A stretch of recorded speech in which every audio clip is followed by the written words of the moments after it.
Welcome everybody, welcome back.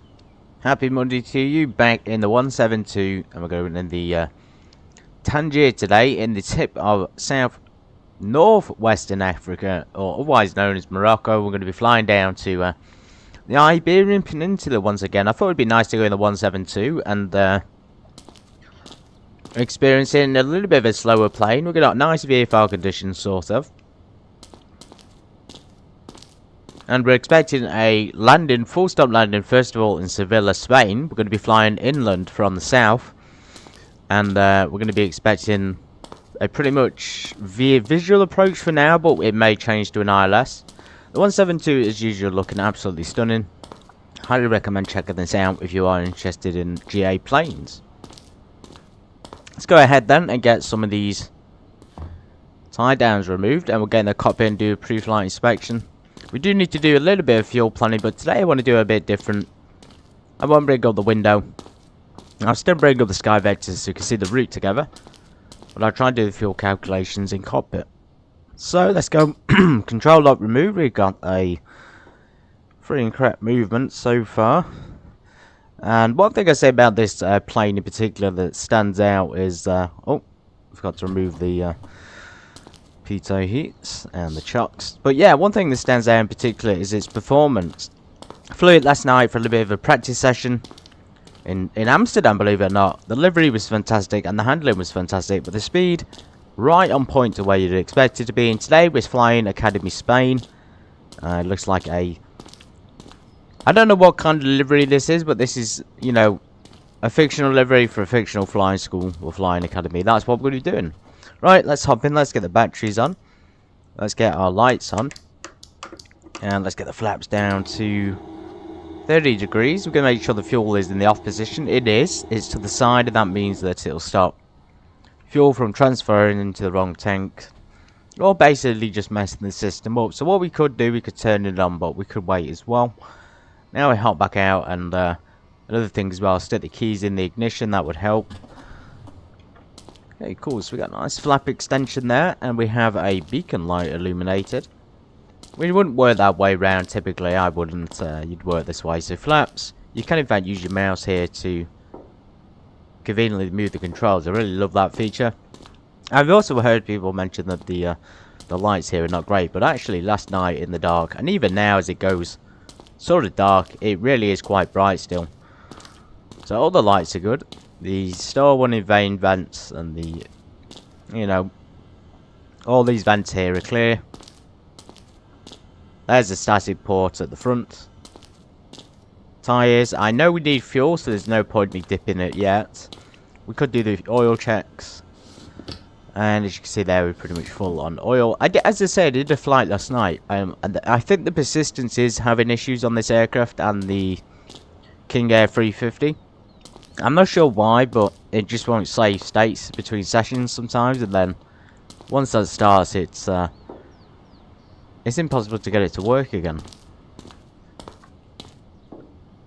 Unless you update the aircraft, but I don't know what I'm doing wrong. I've waited, controls are free and correct, we could continue round. Anyway, back into the cockpit. Still having that fuzziness, it does seem quite bad since 12.4.1. I did mention it last stream, but for me it has become unbearable. It seems like the update changed some of my NVIDIA settings as well, without my permission, so that's a little bit naughty, isn't it? Okay, so we're back in. We're going to turn all the lights off. We'll keep the beacon on, but we're still going to turn the battery back off. Okay, nice symmetrical retractions. And battery off. Okay, so as I say, did refuel last night for a flight, but the persistence is gone, so we'll have to refuel. I don't actually know how much is left. Yeah, 100%. So we're going to be flying probably about 8,000 feet. And we need to calculate fuel for that. It's not the hardest thing to do. I mean, as long as you get the basic trip fuel in there and maybe alternate fuel, you don't have to worry about anything else. Especially on GA flying, we don't have to worry about, excuse me, reserve fuel. You don't have to worry about alternate fuel most of the time. Let's go ahead and use Avi tablet for this, so don't cheat. And we're going to do a performance chart. So we want normal, and we want an 8,000 feet. Okay, here we go. So today we probably go best rate of climb, best angle to best rate. I think that's how we do it. And then you can see there, maximum demonstrated crosswind 15 knots. It is important to check these things. These are considerations. So we've actually got about 12. We're kind of getting to the maximum end there. We're probably okay, but when it goes up to 20, you know, 20 knots plus, that's when we're going to have a problem. You can actually probably already see where I was talking about last time when we flew along the Iberian Peninsula. So you do have Ceuta in Spain, Ceuta. And that's one of the nearest points here to Gibraltar. So Strait of Gibraltar, I think this is called. Or something like that. And that's a really narrow point. So as you can see, not very far to go. We were up here in Almeria last time, which is one of my favourites. There's Malaga and Almeria's further up. Sevilla will be further up north as well. I'll be back to the charts. So we're on 8,000 feet. As you see there, cruise performance. We will try and do like maximum cruise performance. So you probably go for level. Well, there's only 2 pages there, so we'll go for the appropriate speed. It does say here at 8,000 feet we're going to be getting quite high speeds, 124 possibly. But again, depends on the wind. So you got 10 gallons per hour. So this is important. So we put 10.4. And that's just the basic trip fuel. Or that's basically 1 hour's fuel. 124, so a little bit faster, and then it says MCP would be 77%. So I guess we'll have to adjust until we get that setting, I guess. So you could just ignore MCP and just try and do it the other way. Anyway, 10.4, that's all we need. The trip is supposed to take 2 hours. So because we times that by 2. Is that how you write it? Anyway, we know it's 20.8. So there's 1 hour, 2 hours of fuel. So we can round that up, we can say 21. And I hope it's in gallons in the plane, I can't remember. Then we're going to do reserve fuel. So we are only VFR today, but we could take 45 minutes just to be on the safe side. I'm going to go ahead and do that, take 45 minutes of reserve fuel. So we can work that out from 21. And 45 will be about 75%. Or 0.75, and that'll give us 15.75. And again, we can round it up. We could just round it up to 16 if we wanted to, or 15.8. Well, I guess 16 makes sense. And that's it. We could put taxi fuel in. You know what? Let's just do it. We're here working it out, aren't we? So we're just going to put 3 minutes in there, and that should be good for the trip.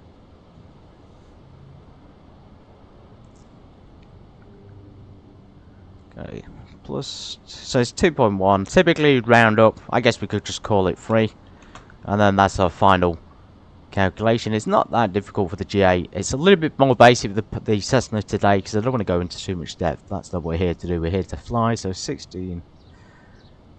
So we only need 40 gallons. That's really easy to calculate between tanks. Now we know we've got to do that. You know, by 2 is 20. 20 big gallons each engine. Well, we say each engine because I'm used to airlines, but each wing. And that's it, guys. So 20 gallons. Gallons per engine. 20 gallons per wing. Let's close them. That's our performance calculated. Pretty simple. Now we can go ahead and refuel her. I really hope I'm on real time and weather here. So into the tanks. We didn't did this, I did we? Or maybe we did. So this is actually in gallons, thank God. So you want 20 in each. I'm going to refuel rate at the slowest so we don't overdo it. That was a little bit more than expected. Right, this is where it gets confusing. I forgot about this actually. And AirfoilLabs, if you are watching, please change this refueling unit from litres and maybe to gallons, maybe to pounds, because we dip it and it comes in gallons, but then when we refuel it's in litres, so we have to then convert it. And it's not a problem, but it would just make life so much easier to do it that way. So now we've got to do a gallons to litres conversion, and this is what I'm talking about. So it's 150 litres, right? Okay. So it's about 75 in each. Let's turn that down. So we want 75 litres in each wing.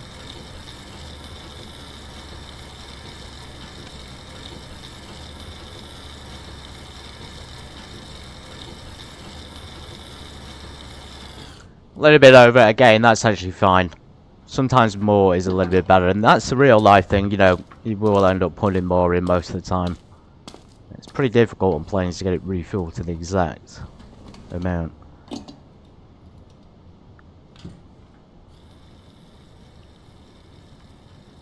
Straight up to 151.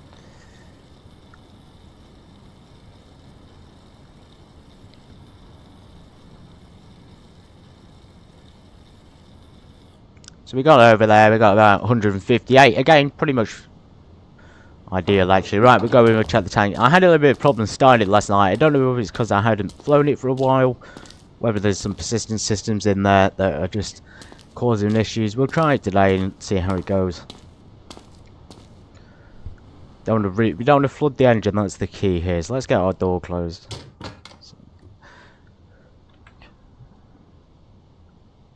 I should be able to see the flight plan. So we have a Sky Vectors as usual. Highly recommend using it. Completely free to use, and actually, you know, this is what real pilots would use. This is for real world pilots. So we got today we got a tracking of the VOR, which is kind of expected on the channel, and it's about 200 nautical miles. So the speed was 114. We may do it faster, we may do it slower.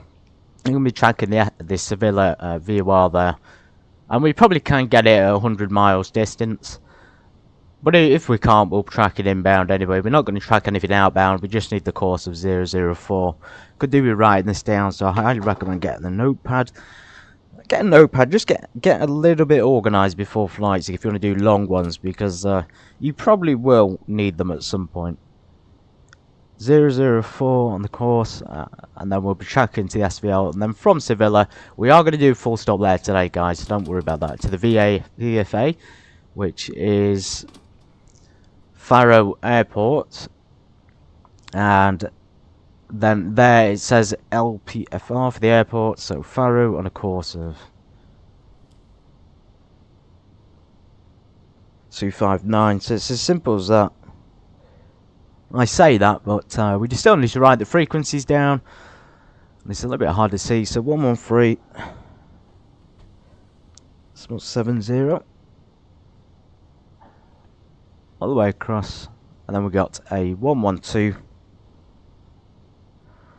So my LEZL, right? That is the short end of flight planning, I guess. One of the quickest ways to do it. There'll be more things in there to consider. Remember, if you are doing this for real. Just a little bit of a tip, you probably will have to book a PPR book out thing for the aircraft and for the plane and for the flight. If you fly for real, you know what I mean. If you don't, well, you can figure it out later.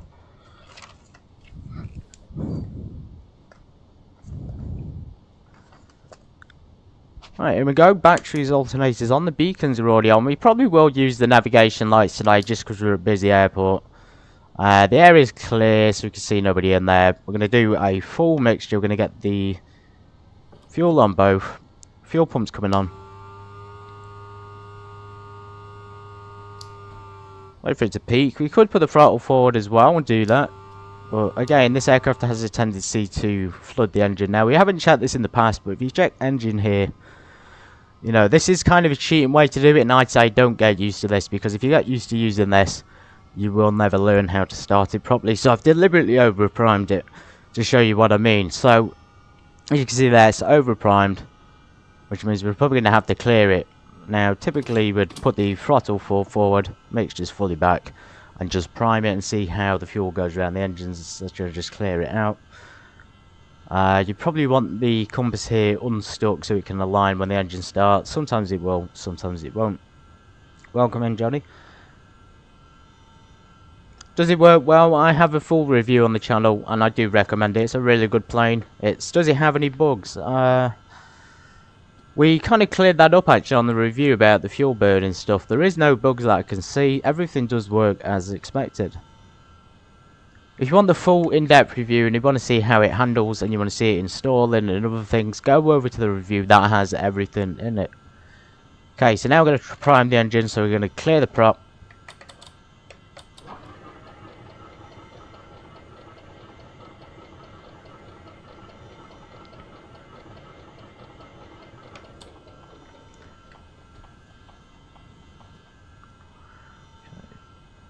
So we go back up here and check engine, so it's in the correct zone now. You can bring the throttle back, crack it a bit, put the fuel bump mixture to idle, and then slowly introduce it.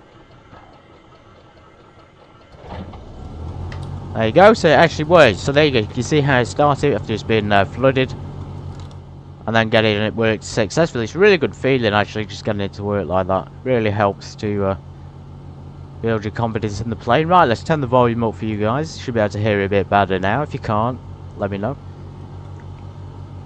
We're not expecting ATC as usual. We're in a little bit of a rough spot here, so there's never usually ATC. There is another aircraft though. I'll give them credit for that. And we have wind, so we're going to be taking a runway 10, obviously. We have 1018 on the Q&H. Pretty much what it was last night, to be fair. Anyway, now the engine's on. I've switched the alternators on. We can now put the bus for the avionics on as well, on the cross connector. We can now put our transponder onto mode Charlie. We're going to tune 112.8. Now, you'll notice, the only thing I will say about this, which I pointed out in the review, is that you cannot tune certain frequencies because it won't tune within 0.5. So you can't tune to 833K. You can only tune to 25, which is unfortunate. There is an option here for it, and it says, you know, pull for 833K. I've tried everything. There is a keyboard command in the menu, but when I sign it to something, it doesn't work. So if you want the 833K and you want to tune within 0.5, you will need to either switch this out for the GPS, which you can do, or, you know, click the frequencies manually if you're going to do that. So let's get that onto active. We're going to be taxiing today via X-Plane 12 maps to Charlie to Tango runway 10. Let's get our taxi lights on. Clear on the left, let's get window closed. Clear on the right. Flight controls are correct.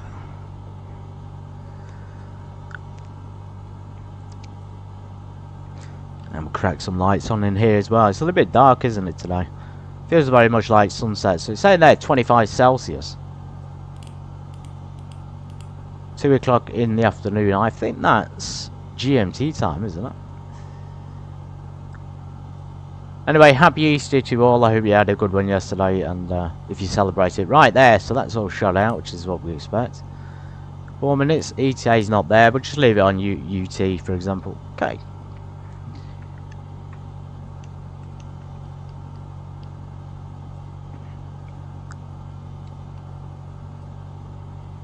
So the engine warm up a little bit. So I don't know how to say this. I'm just going to call it Tangier. I have no idea how to say it.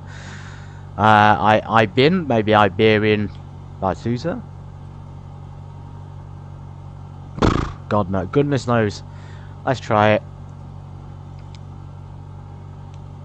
Iberian Peninsula. Echo Charlie Kilo Delta Echo. Tanks into runway 10 via Charlie 2. Tango 3. No idea if that's right. Right, brakes released. We're ready to go.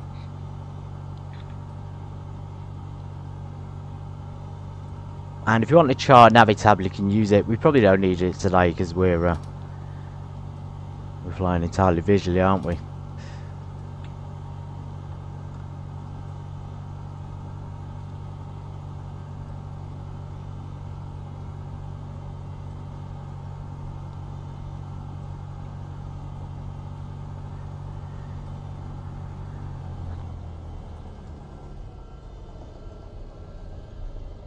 Altitude select at 8,000 on the autopilot.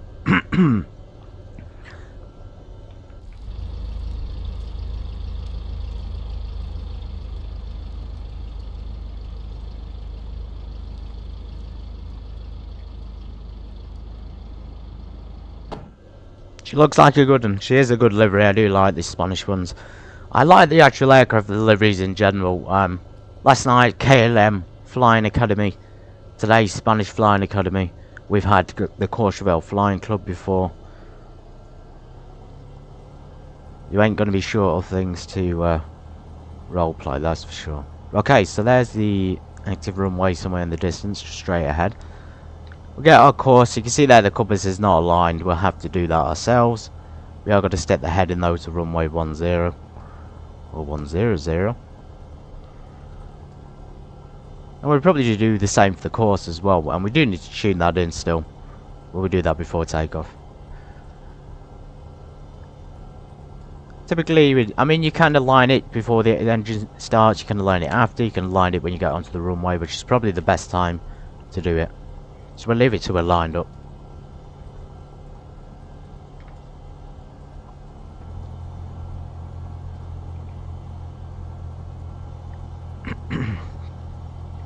Okay, so I was checking ATC, but there was none available, and then ATC's come online. Right. Okay, so we're in a bit of a pickle, aren't we? We haven't gone too far, to be fair. We've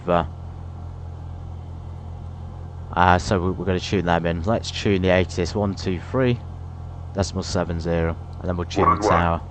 Altimeter 1017. 119 decimal. No significant 5. changes. As on initial contact, you'll have information, Charlie. BFX International Airport ATS information, Charlie 1230 Zulu. Let's just hold here for a second. We'll get Runway the brakes on. We should be alright. Transmission level 50. Web 080 at 17. Still looks dark though, doesn't it? Okay. Temperature 25. 2.11.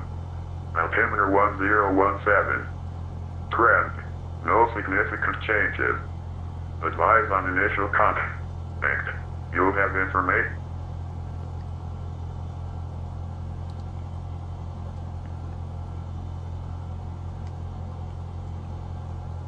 Tower, good day. Echo Charlie Kilo Delta. Echo information Charlie request. Taxi to active runway for departure. Echo Charlie Kilo Delta. Echo, good day. Tangier Tower information Charlie is correct. Ready to copy clearance. Affirmative, ready to copy clearance. Echo Delta Echo.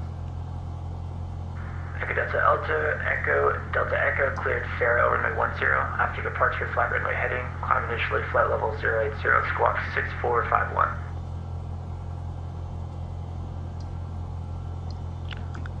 Clear to see Seville, fly direct, runway heading initially 080 for the altitude, squawk 6451. Echo Delta Echo. Echo Delta Echo, can you just confirm, is your destination Faro or Seville? Because you're currently filed for Faro, but I see that you're going to the Seville VOR. Yes, apologies, so it is direct to, it is to Faro with several in between, thank you. Echo Delta Echo. Roger, no problem, just want to make sure another controller doesn't get confused by that. Feedback is correct, now you can taxi holding point. Actually, do you want an intersection departure at Delta Echo, or do you want to go full length? Full length runway, full length runway is fine. Echo Delta Echo. Echo Delta Echo, Roger. Taxi holding point Foxtrot, runway 10 via Tango. Foxtrot, runway 10 via Tango. Echo Delta Echo.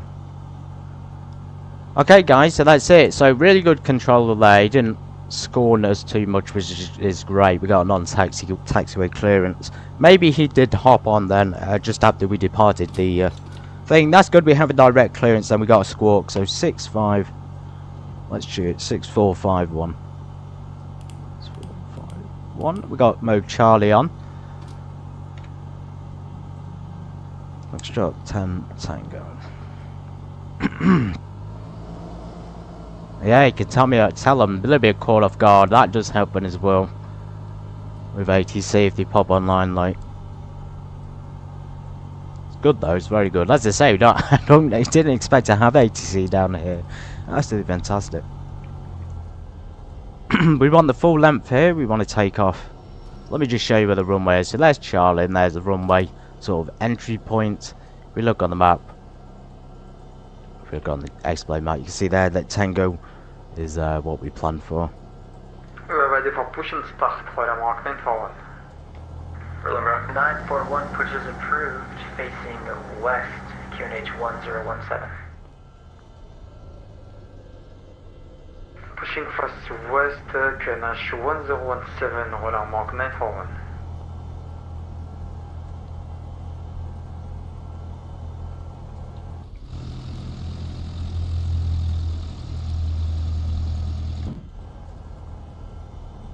By the way, everybody, it's going to be a busy week this week. We have GA today. We're in the 172 for a couple of hours. And tomorrow, got the train stuff. We've got train simulators coming online. Wednesday, we've got, obviously, corporate. Thursday, we'll be doing something new and different. But it is going to be a lot of fun, I guarantee it. Friday, we'll probably be back to airliners. And I will be bringing back on Friday a nice special surprise. We're not flying it on the channel for a while. I had to update it to get it to work, but yeah, that's going to be a lot of fun as well, trying to figure out A, how to fly it, and B, whether I remember to fly it properly, because it's an absolute beast, the old Tushka, as they call it, the old carcass of the skies.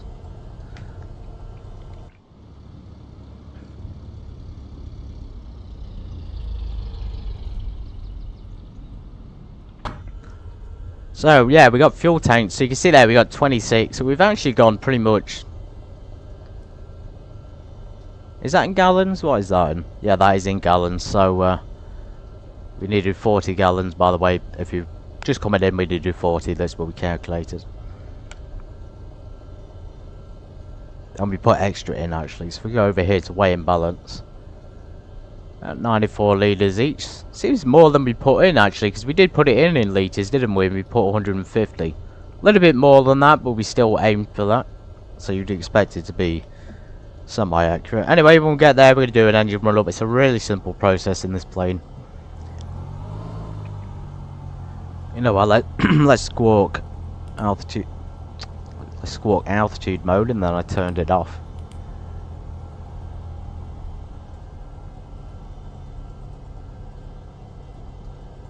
Let's squawk altitude mode early. Our altitude there is 8,000 for the departure. Transition level will be about 5,000 or 6,000 as usual. By the way, if you do buy this plane and you enjoy it, you can hop on with a flight with me at any time when I'm doing one. As long as it's online, you'll be able to join in and fly the same routes.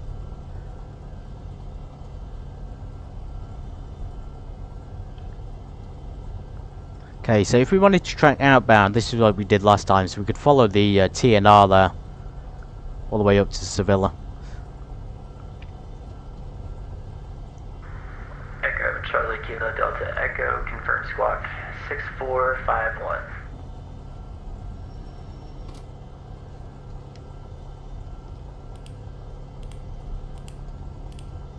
Affirmative 6451 for Echo Delta Echo. Thank you very much, sir. The wind's 080 at 17 knots. Runway 10, clear for takeoff after departure. Fly runway heading. Roger, clear for takeoff runway 10. Fly departure, heading runway 10 and continue course. Echo Delta Echo. Oh dear, these radio call outs are terrible, aren't they? Jesus.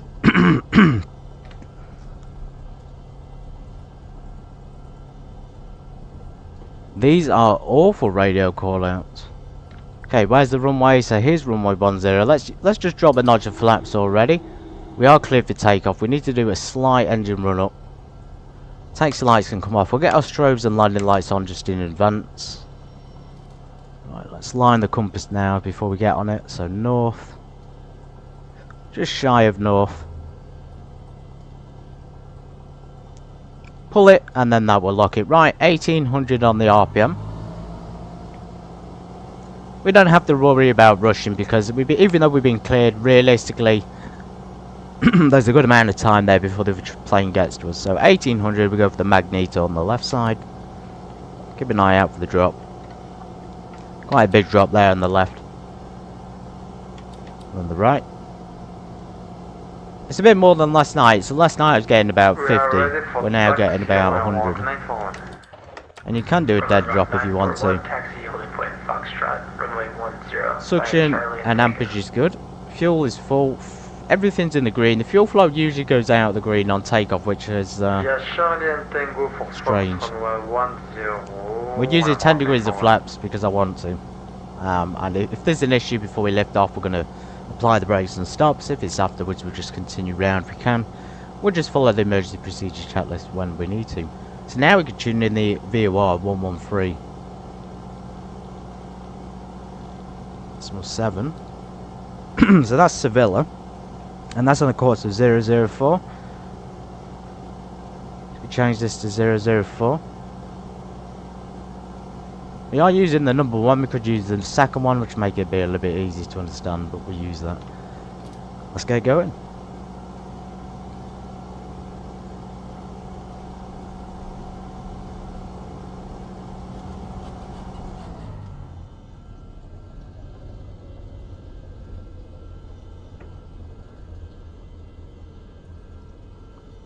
Okay, slight right rudder. Counterpose the yaw there. Keep it straight. You want to advance the throttles nice and smooth on this. I haven't calibrated them today. I probably should have, shouldn't I? Nice and slow on the throttle. Check the trim is neutralized. It is.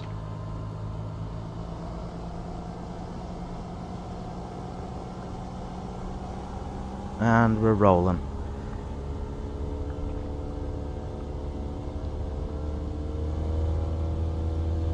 There's a lot of rudder. And rotate 60 knots. So there we are, we got a nice climb out rate there, positive rate. We're going to continue flying runway headed as instructed. Lovely, lovely weather. We are using sim heaven, but it doesn't extend down to Africa, unfortunately. So we can only wait till we get to Sevilla and Faro to check it out. It is going a little bit dark, even though it's 1:15. Right, there's 400, so we get the flaps up. Keep maintaining our pitch. We could pitch down now actually for 65, 70 to 85, something like that. You can also turn the landing lights off.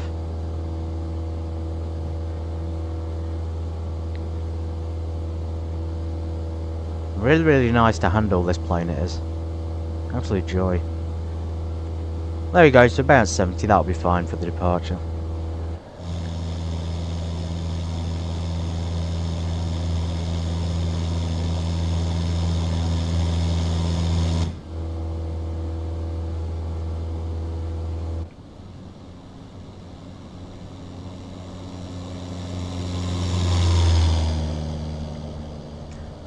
There she goes, Echo Delta Echo, or Echo Charlie Delta Echo.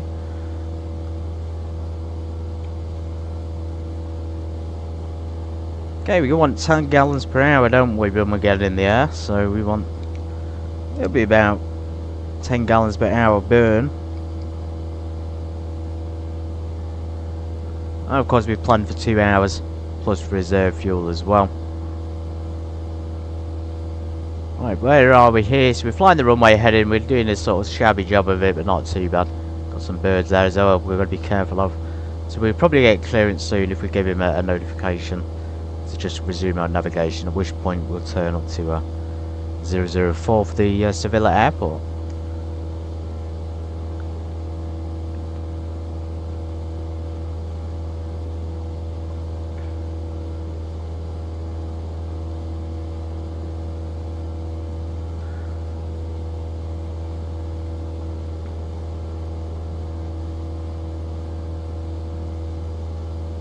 You know what, let's go ahead and lean our mixtures early, because you can see that the fuel flows right through the roof. Echo, Charlie Kilo, Decker, excuse me, Delta Echo, there's no further ETC. You can monitor Unicom 122.8 and proceed on course.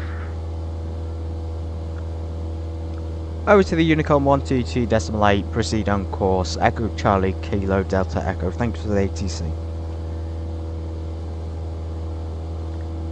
Yes, thank you to him for popping online. Right, over to the dark side. Let's get our course on 040. And there we go, proceed on course. Let's check just how far we are from the actual runway. Look at that. Yeah, look at that.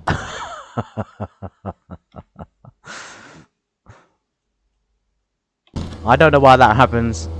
I don't know why that happens on this plane.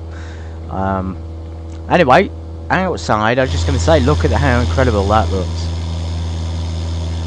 Absolutely amazing. You can tell already. I know we got that American scenery here, but when we get inland to Spain, it's going to look a lot better. Not too bad on the departure, actually. We flew the runway heading pretty well. Anyway, here we are. We're going to go over that little expanse from through Ceuta, sort of crack in Ceuta to Gibraltar, and then we'll continue up to Sevilla. We probably will be able to see it as well if we overfly it. So now coming up to 3000, I'm going to pitch down. Just want to get up a little bit more speed. I'll lean the mixtures a little bit. That should give us a boost in energy performance.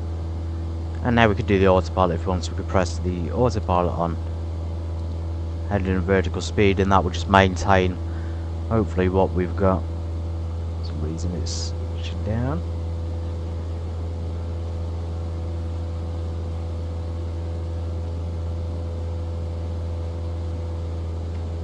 Okay, so now we're semi-stabilised. Probably the trim was not in the correct place. That's, I suspect, what caused it. We have one other aircraft there. Ram 941. Yeah, not too bad of a all actually, but pretty quick lift off and then a little bit all over. But in general in that direction.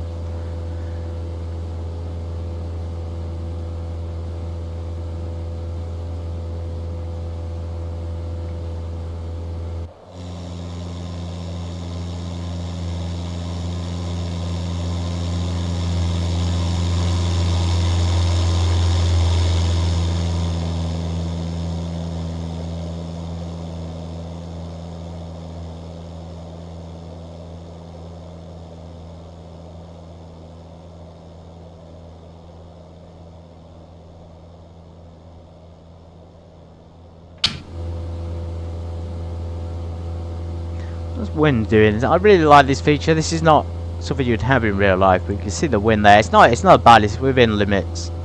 And look, there's Gibraltar. Gibraltar is pretty busy on a Monday. And Ceuta down here doesn't even have an airport. It's got a heliport, but it doesn't. Well, it's saying it's a runway, but it's just for helicopters. So yeah, really quick journey this. Super quick. Anyway, let's turn in, land a little bit more. We'll get to 030. Will be all right.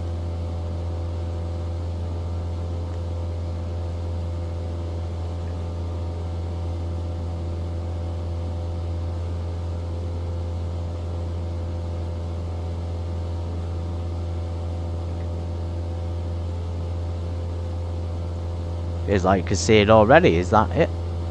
That'll be Ceuta down there.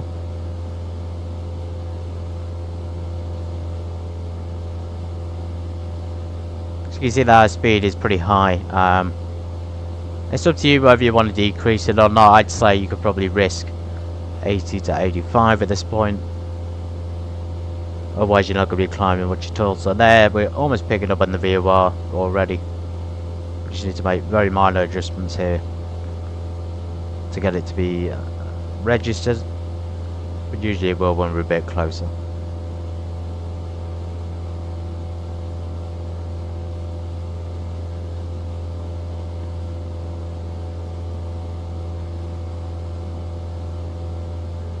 There's actually a weather station there at Ceuta as well, which is handy. We need to go over to standard pressure in a moment. Weather station at Gibraltar as well, as expected.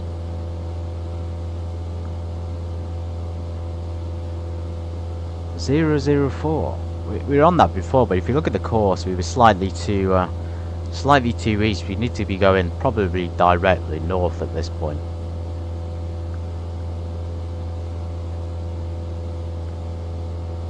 So let's do that. 004.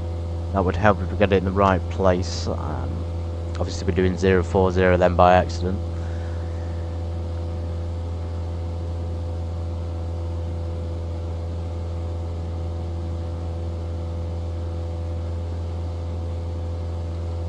Okay, so altitude is armed. I'm going to go standard pressure.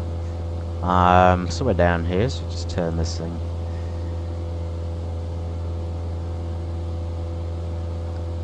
1013.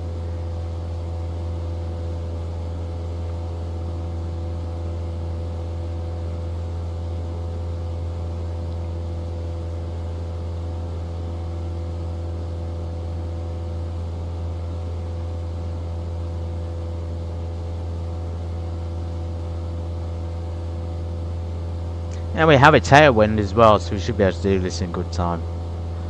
And, sorry, there's a VGF there. Another one we can track. Our alternate today wasn't really planned out, but I think, depending on where we are, we're probably going to be alright. We've got Gibraltar down there, we've got just generally airports all over. Plus, there is a lot of mountains, but we've also got a lot of flatland. So this is where the peninsula begins. It's sort of, you can see here with all these mountains and things roaming around the coast.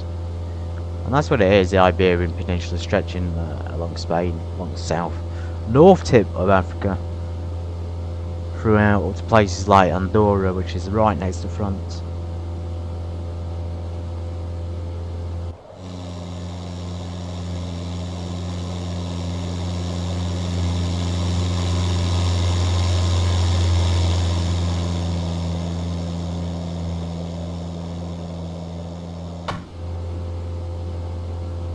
Gorgeous. So there's Morocco. We say goodbye to that.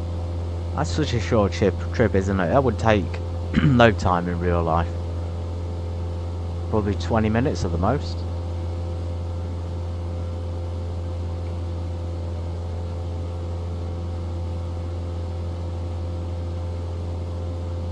What we get now, we are leaning the mixtures. We're trying to do it for PGT here. So we got PGT down here. If we do a little bit more, because we got full throttle, it probably will keep rising. So let's keep leaning it and see where the peak is. Still going, still going. We're waiting for the fall off. It's quite high today. And about there. So we could probably adjust the EGT handle here. Just to remind us where the peak is. So just about there. And then, as you say, when we level off, if we do reduce the power, it will bring the EGT down and we'll probably be past the peak.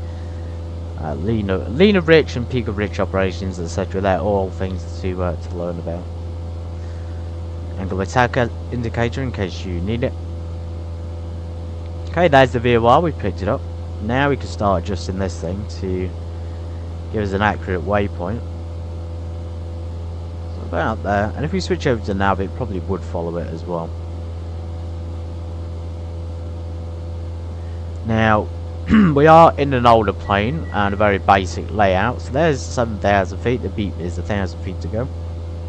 Yeah, so we don't really have a we have one thing here for DME, but we don't have the standard DME equipment. We have this thing, which is the Bendix King TSO. As you can see there, we're going about 90 nautical miles, 107, so we're going pretty fast. Could slow that down and increase the speed. And we have 50 minutes to go. I think it probably will be quicker when we get into level flight. A guy from there has departed as well, and we're all on our sweet merry way now.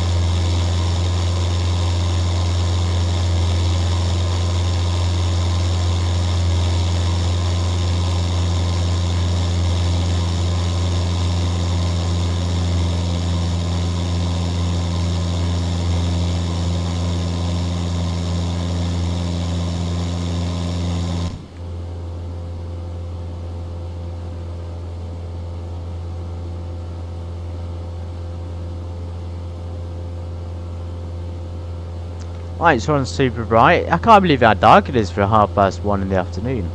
Ah, these things are not very bright at all. Let's try and turn them up.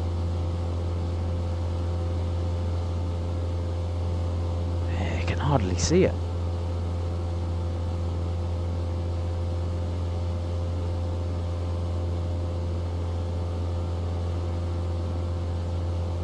Anyway, 200 feet to go. We'll keep reducing our sun rate here.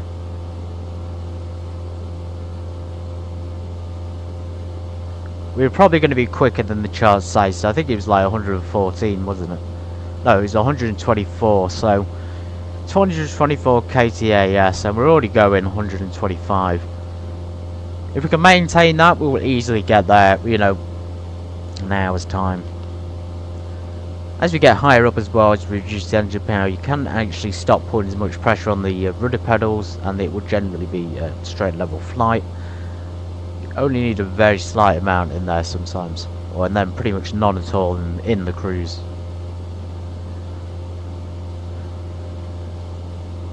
Okay, there's 8,000. So if we look back on here, we have 77%. You will have to figure out where that is. You could reduce the power, but again, it doesn't give us like the actual throttle setting. It says MCP and then 77%. It would be much easier to say throttle. So we bring that back. Like you see, I'm reducing it. It's not really dropping because we leaned it so effectively. So we just bring it back ever so slightly. Keep bringing it back. Maybe about there. And we'll see how the speed goes. So speed is pretty good. As long as it's above 124 or 124 and above. So now we've done that, we can actually increase the mixture a little bit. Or actually we could even now when we reduce the power and leaning it, the EGT is still going up. So yeah, we want about 10 gallons. Let's push it forward. You could do that, or you could just push the throttle to increase it.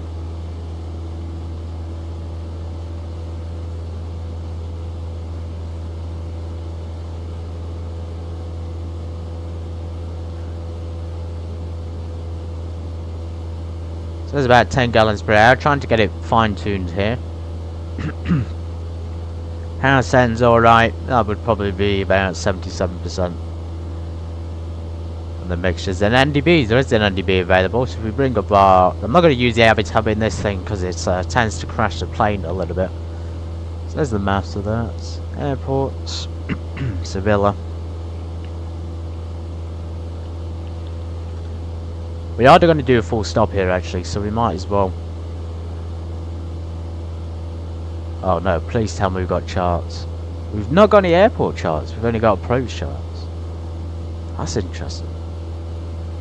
Probably because it's not the right airport, that's why. Sevilla? Seemed like there would be more coming up.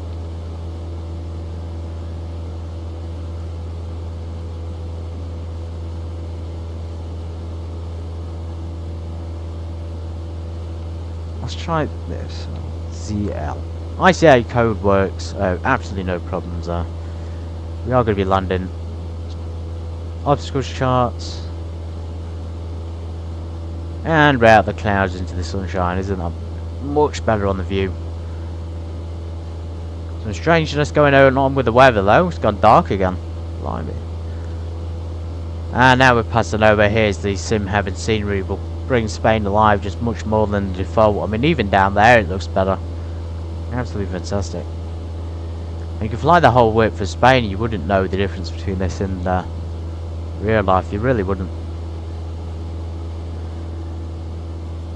Look at that. Absolutely gorgeous.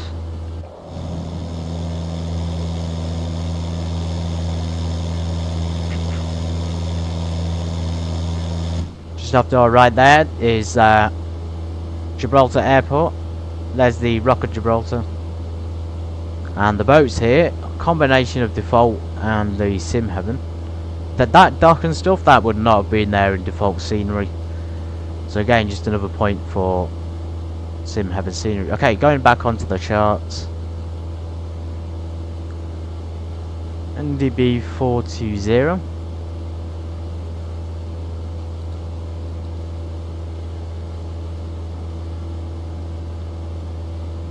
Why can't we tune that? Ah, there we go. Pulled it out. That's strange. You have to do it backwards in order to get it to go forward. What? Whoa! This is tripping me out a bit. This is insane. So yeah, that one can be pulled out. Well, they didn't allow that option here for the 833K. Anyway, 420. We maybe have to pick that up soon enough. We're already heading north.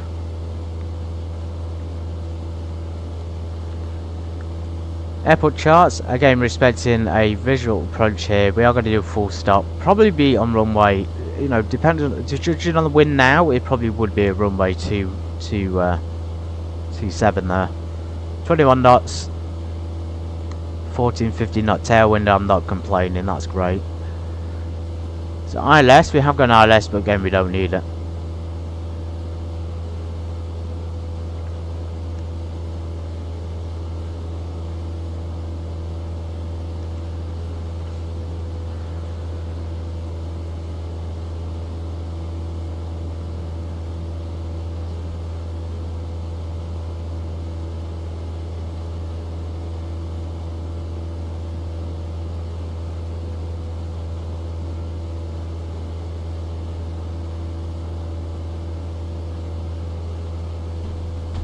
You want to be co-pilot, it can be co-pilot.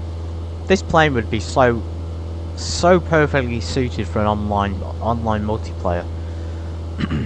Imagine being able to pilot this with two or three friends, and you've got people in the back. I mean, we're on our own today, there's only one pilot, but imagine that, you know, you could switch seats, your friend could be there. The online multiplayer thing, I think, you know, it's still not there for X-Plane. Especially considering where Microsoft is at the moment. We don't have any of that shared cockpit stuff that we used to get. We just don't have online multiplayer as we should do. So pilots sharing cockpits, you know, ATC sharing towers. And I say that because it's not integrated into X-Plane 12. We're using an external app in order to use the ATC, which is not the end of the world, but we'd ideally like it to be built into the system. There is one where you can connect monitors and connect systems, but it's not ideal and it's a lot of pain work, and usually it won't be in sync devices, so you'll still be out of sync even if you do that. But yeah, a plane like this and the Beechcraft Baron as well are really well suited for the online multiplayer world. Absolutely 100%. All they need to do is try and figure out a way to get the assets synced across computers, and you know, to get the controls synced across computers as well, which I'm sure they can do if they've done it in the past.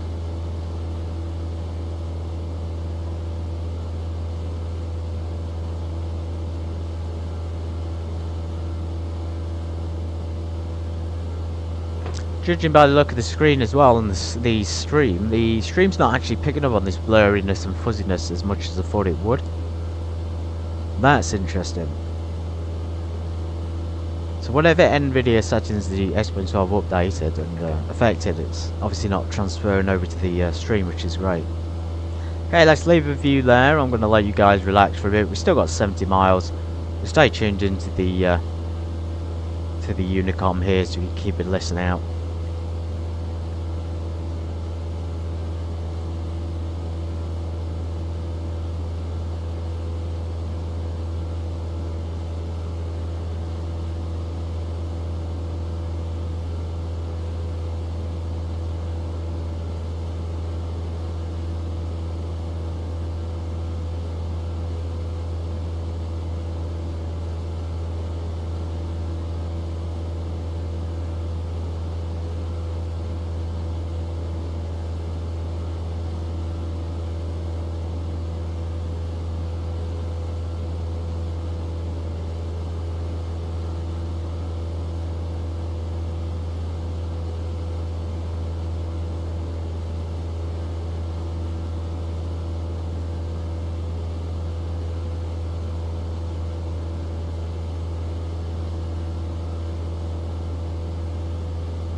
JS traffic Sky Transport 1 Papa Delta, taxiing to runway 20.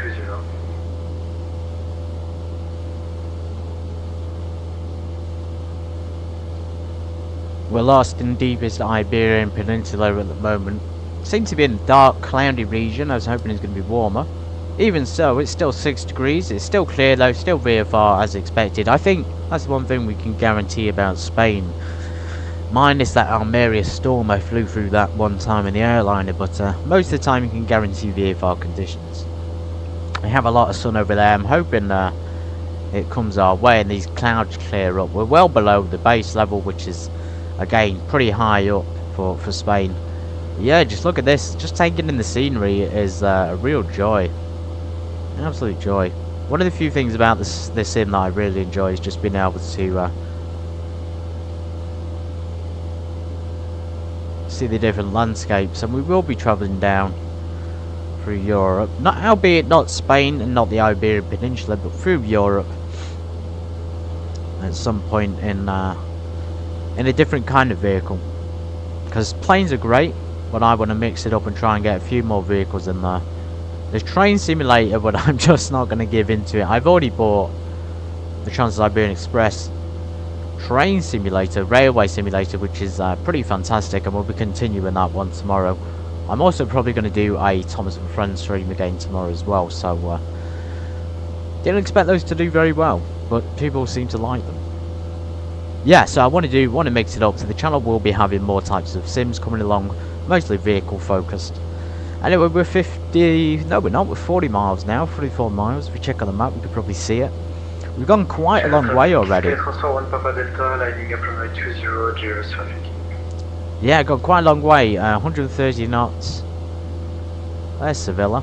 So this is what we're tracking. We're tracking the SPP and the SVL. So we're tracking the VOR and an NDB at the moment. And I'll be making slight adjustments. We are going to do a full stop. We are in airspace, so we probably will have to contact ATC in some kind of way, shape or form. As I say, I'm expecting runway 27, just based on the wind. Although we can't really know with the crosswinds. We'll see what it says here. It says runway 09, of course. You can see it following the VOR, so I'm going to change this thing when we need to. So we just make minor adjustments. I'd say use the heading mode with it, because you don't want to be stuck with the plane turning left and right all the time if you're following the VOR. So use the heading with the VOR, and it will make... I'm mostly talking about real life as well. You know, it will make the flight a lot easier to tolerate, because you're going to feel sick otherwise. Welcome, Black Knight. If anybody doesn't know, Black Knight is like the in-game, in-chat weather station. He's absolutely fantastic. 250, 2 knots. That's good. I'm hoping it'll be calm when we get down on the ground. 1017 on the QNH. Cheers. If anybody's got the 172, and I know some people have got Orbex Spain, it seems like the perfect combination. I do want to invest in Orbex in some time in the future. Again, not sponsored or plugged by them, but it'd be good to try them out, especially in England, if my computer can handle the storage space. Anyway, fuel burn, as you can see, I think we've cleared this up before. There is no fuel burn bug in this. It will burn fuel pretty correctly. You can see that it's going down, and if we check it over here, we can also see it's going down a little bit. If we need to, we can balance it out. Only in straight level flight, which is what we're in now. So if we wanted to take more from the right, we turn it right, and the same thing with the left. So what we could do is actually take some from the left, because it is slightly out of balance. And we'll wait for those to get to about the same place. ATC, so we had GMTT Tower, that was Tangier. LPFR 80s, I'm pretty sure that's our final destination today. Let me double check the... It's not even coming up, I haven't even got my flight plan up anymore. Yeah, so this will be intermediary. Our final destination is Faro, which is over here. So they have in fact got ATC available, or ATIS available at least. And then LPPC Centre. Let's see, that could actually be for us as well. LPP center. And the way to check that, you can use the network's radar, which will give you all the coverage of ATC. And it does take a little bit of stress out of it. So Faro is within the LPPC boundary, and that seems to extend over the Atlantic Ocean as well to some extent, and of course down to Funchal Airport, Madeira Island. We've flown from there before in the Citation X.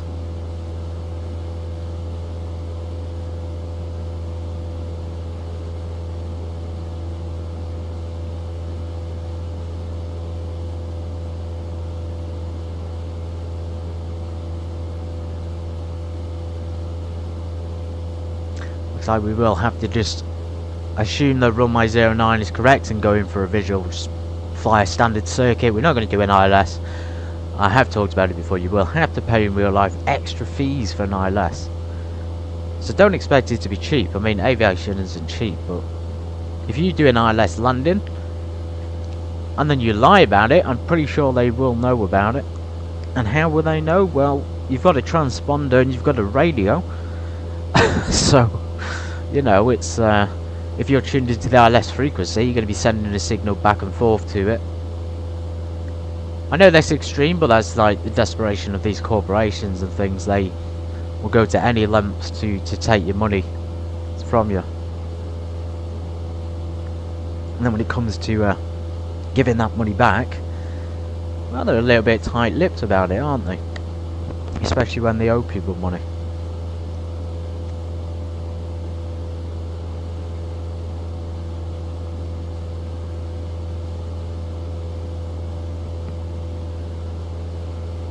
Yeah, I hope Faro Approach stays online. It should be. Seems pretty busy out there over the Atlantic. I guess we better start preparing for landing then. So, go down to about 2,000 feet. What airport altitude is it? What altitude is the runway? So 104 feet, yeah. So standard heights there.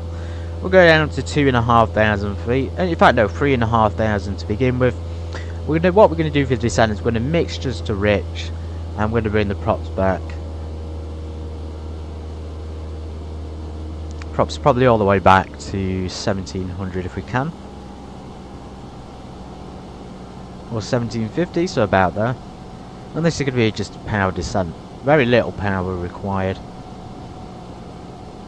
I do think at night, because of this fuzziness and this like mysteriousness with X-Plane 12 since the update, night flying looks even better because we don't have to see all this blurriness and things.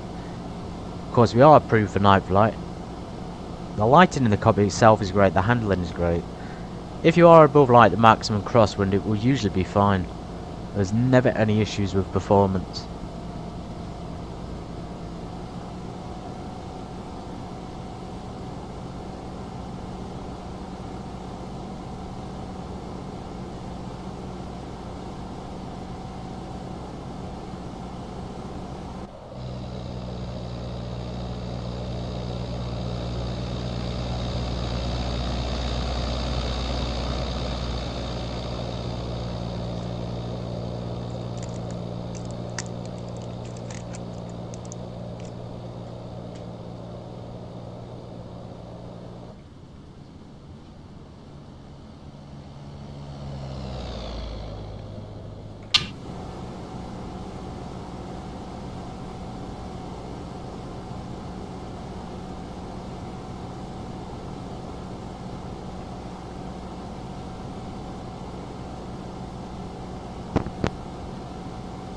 In fact, we may as well tune in Faro's ATIS information now. We won't listen to it, of course. We'll just get it on the stack here, ready for our approach there. It's a shame we don't have any at Sevilla.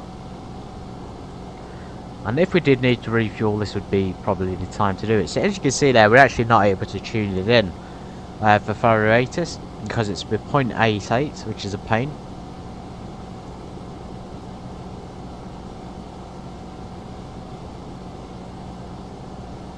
So yeah, if you, like I say, if you're going to use this online, you'll need to use the GPS. It's just so fortunate we've been able to tune it up to now because we've had the numbers that we're able to tune to. But Faro ATIS is not one of them. and I have no idea how to do it. Ah, okay, so if you right click, just a little bit of a lesson for us all here. If you're on the X pilot, you can right click on the tower or the ATIS, and then it will give you an option to tune COM 1. There we go. Expect high on runway, use 10, transition level 5. So now we've tuned it in, so I guess we'd have to do it that way, but that's not very convenient. Or if you've got a radio stack, physical hardware, that would actually be easier. Now I am looking to invest. Now I'm addicted to the hobby. I really want to invest in a radio stack, so I could tune the comms in without having to do the mouse and keyboard in it. Then if I get that, I probably wouldn't have to use the mouse at all. I wouldn't have to touch it. It would all be controls, Honeycomb, you know, radio stacks, the whole works. It would be absolutely fantastic. Okay, there we are. So it looks like we're coming in runway 09. Did he take off from 09? Oh no, the wind is changing though to 27. I'm just going to stick to 27, which is what I originally said. Still at 6,000 feet. Let's descend a little bit quicker. So we're going to just power in, keep the engine warm, bring it back to about 1500.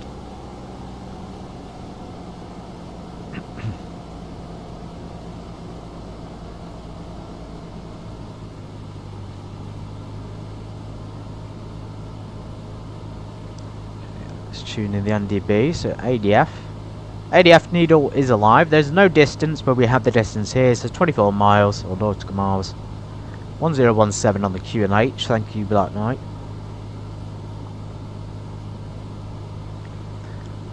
017. Doing nice and early. Transition is probably 5,000 feet as usual.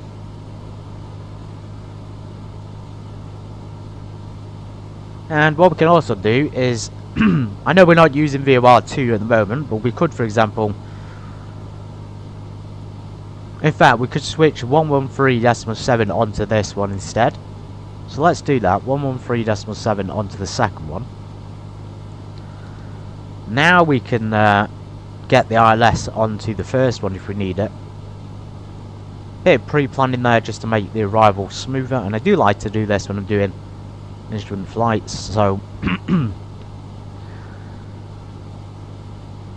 let's just turn off that G-loaded camera because AirfoilLabs does in fact have its own, so we don't really need that on for the aircraft. Yeah, so now we've done that, now we're tuning the ILS. So if we go back on the map, again we're not doing one, we're just going to demonstrate how you would do it. So 110.1. Now we're going to tune that into the first one.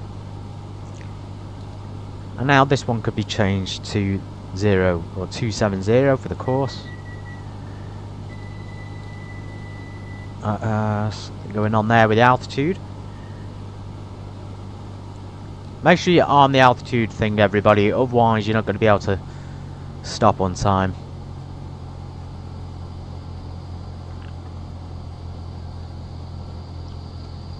Why are we not descending?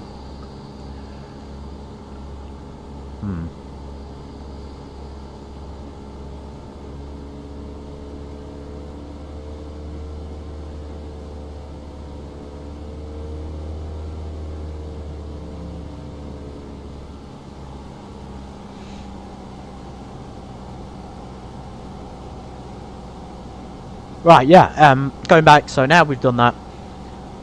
270 is the course, and then when we get to the ILS, the localizer and the glide slope will come alive in respective positions. I have got a video on it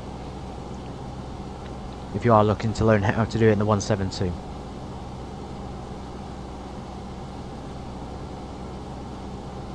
Oh yes, at last, sunshine, thank goodness. And it's gone again in the blink of an eye. It's a scandal. It is a scandal.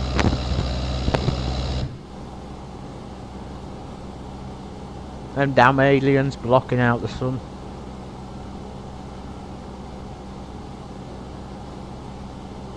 Also, if you're going to use it, you might need to change this to nav. So GPS, if that's selected, it probably won't lock onto the ILS because it won't show it.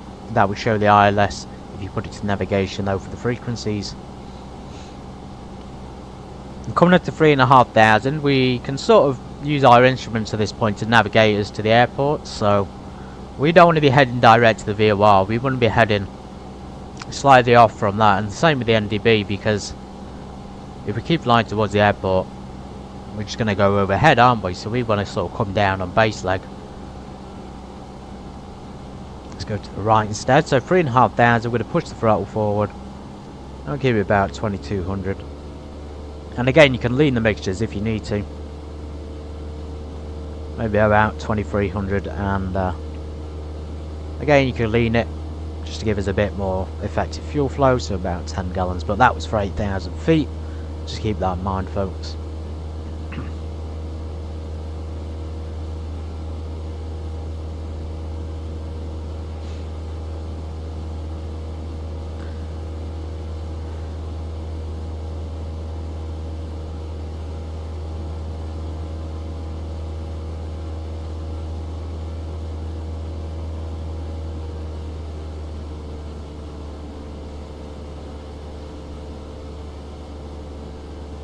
Seems to level off at 3,600 rather than 3,500 feet.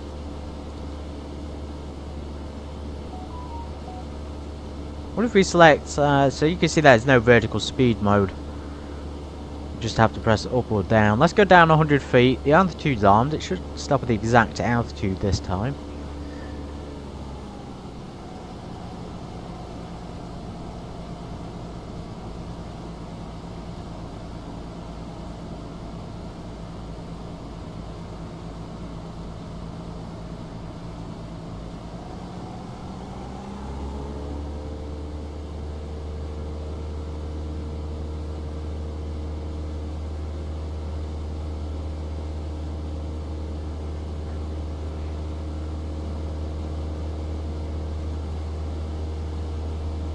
Like swimming pools down here. It does look nice actually. Nice little secluded houses, all the villas. And flying over Amsterdam last night, I could see the boat houses along the river, which is great. Explains why I've never bothered to model them.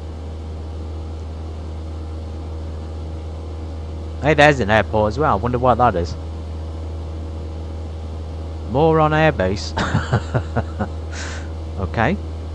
Moron airbase. We won't be going to an airbase. I hope we don't get shot down.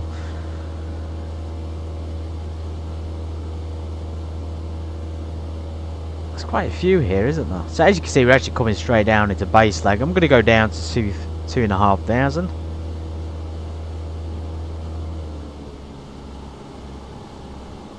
And we'll keep the speed thing about 1,900 on the RPM.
Should be getting visual at the airport now. We're only 12 nautical miles. We should be able to see it soon.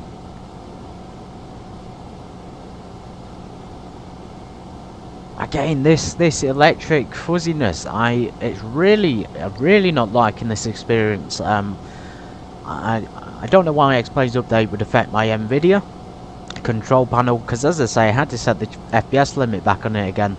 This though, this sort of fuzziness to sharpness really is it's unbearable. It's unbearable. It was actually visible before, but it wasn't too bad. But now it's, the only things that aren't affected are the planes and the buildings. And even then you've got shimmeriness on the outside of them. Well, yeah, now it's like I can't zoom in. If you zoom in, you can see all the pixels and the squares and things. I think Laminar really do need to do something. Revert back to whatever it is they had on 12.4 is absolutely perfect. 12.4.1 just seems like an update which has done stuff they didn't need to do. Anyway, we're back up to 2.5.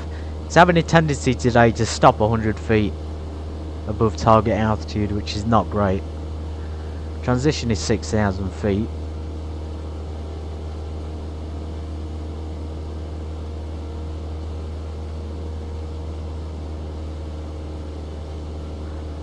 Yeah, so there's something going on there with autopilot possibly. There's the ILS coming alive. Go back on the map, we are pretty much ready to turn base. I think the airport is over there, but as I say, the fuzziness, it's making it impossible to see. It's making it really unenjoyable experience with it. There's some more buildings. Nothing in sight yet. No runways. And there, of course, Sevilla, the city, nice and built up. Looking pretty decent. Let's go for the default seat view today.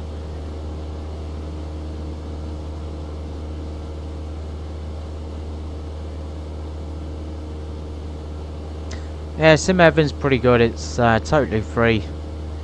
Really elevates the experience. And then, of course, the X-Plane update came along and ruined it. And yeah, it really is disappointing. I don't know how to revert back to 12.4, but I kind of want to. I really want to. I can't take screenshots now without it being overexposed. I might just take control of this myself and fly it from this point on. Got a departure there in front. What do we need on here? I think we probably need our landing lights on, don't we? So let's get the landing lights on. QNH is already set. There's no ATC available. It is in fact called Sevilla Airport as well. Sevilla San Pablo. Let's take control. I'm going to just turn now to final. We'll put the altitude to back to 8,000 feet. We'll be doing a full stop here, guys, and then taxiing back to runway 27 for departure.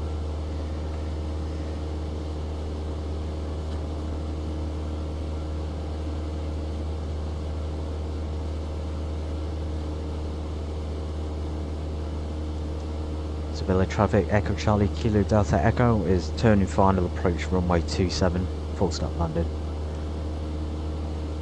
And it's a full stop landing for once. Not done one of these for a while, especially on a long journey like this. Let's reduce our power, let's go down to about 2,000 feet. You see, I'm not really turning very steeply, we want to keep it moderate today in case we overshoot. Plus we got the core thing to follow as well, so we could turn that.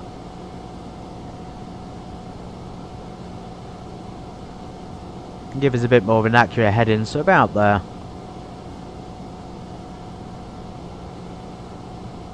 So we should be able to see the runway soon. I think that's it there. Yeah, so we've got visual on the runway. We can start to prepare to land a little bit.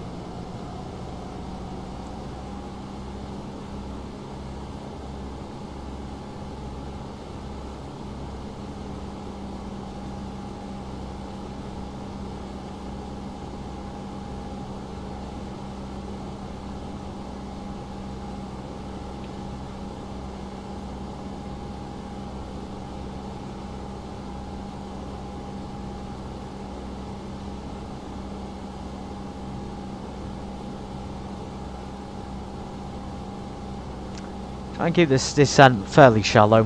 There we are, we're about to intercept the ILS, so we're on the vertical glide slope. We're actually perfect. Got 2 red, 2 white, and it's in the middle. Now we're just waiting for the horizontal guidance. This will be the localizer. So So that's going to guide us onto the actual runway heading. We're going to keep the power about 1900. We could probably drop a notch of flaps at this point. There we go, we got a notch of flaps in. And this scenery down here, I don't know what this is from Sim Heaven. I thought it was water, but I think it's just solar panels, believe it or not. So there we go, we got the horizontal guidance. We can now turn on to final. I'd recommend tuning your head in as well, in case of a go around. And just because we need it in the right direction. So there we go, that's about right. We're right on target now for an ILS. Runway 27. Sevilla Traffic Echo Charlie Kilo Delta Echo, established ILS runway 27, 5 nautical mile final. We're not actually doing an ILS, so we're just saying that because it gives other aircraft a good reference for where we are, so keeps them up to date. Reduce that power down a bit more, bring it back to maybe 1650, 1700. Check the wind, have to use this for it. It's a little bit stronger, it's about 10 knots from the left hand side.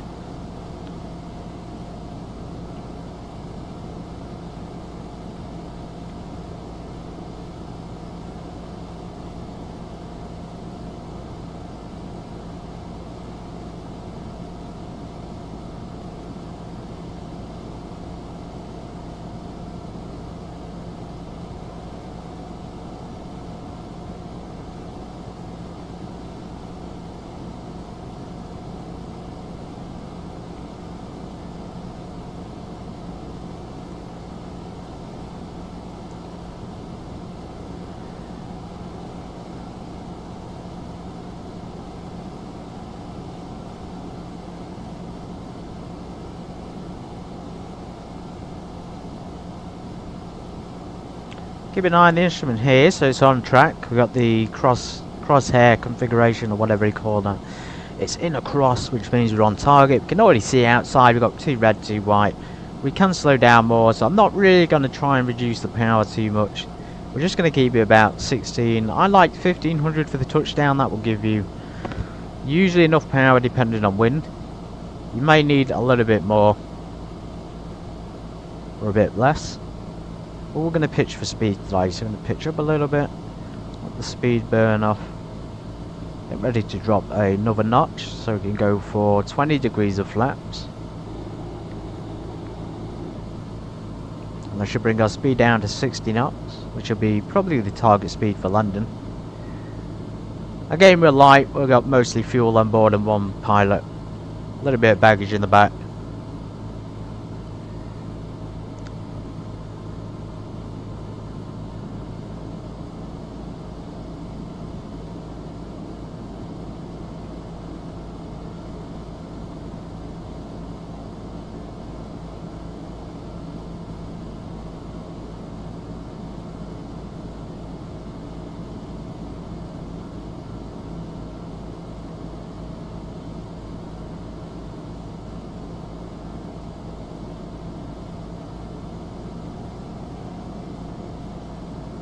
Let's go for the last notch, full flaps.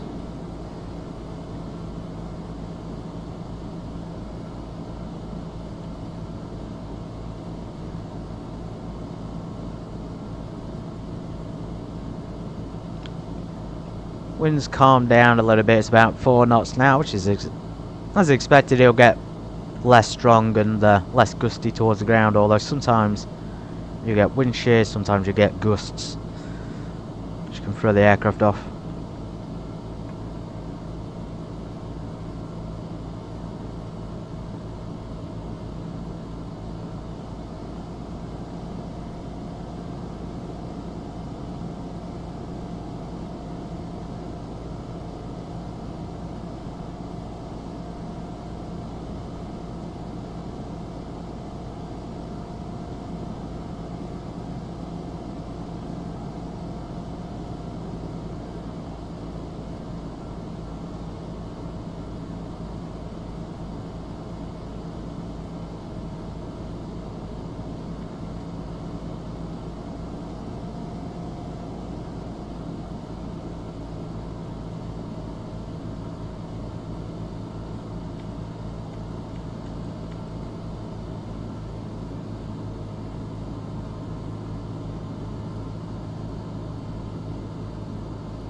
Okay, we're down. Welcome to Sevilla Airport.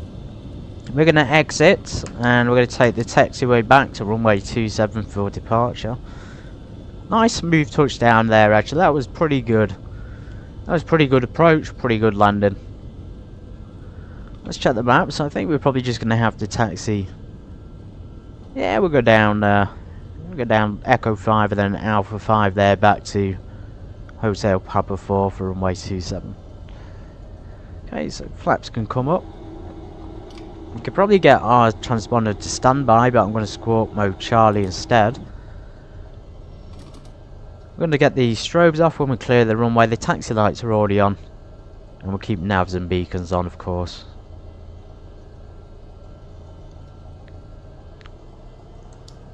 Strobes off. Mixtures were already fully rich, if you're wondering. We're rich and them on descent.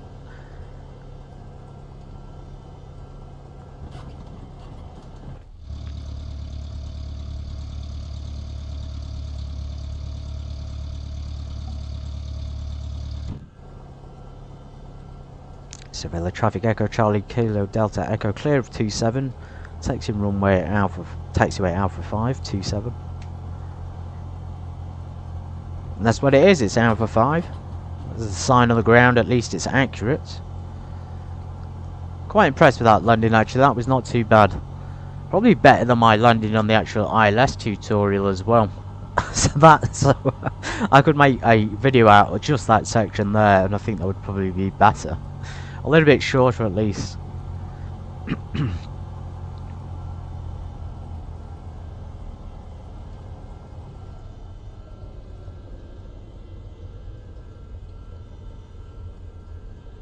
She handled it well, she handled the crosswind well, she wasn't too heavy at the end. As long as you keep the rudder in there, just a little bit of rudder, sometimes you'll need left rudder. And then as you get slower down, you'll need to put the right rudder in to counteract the yaw. Adverse yaw sometimes on turns as well.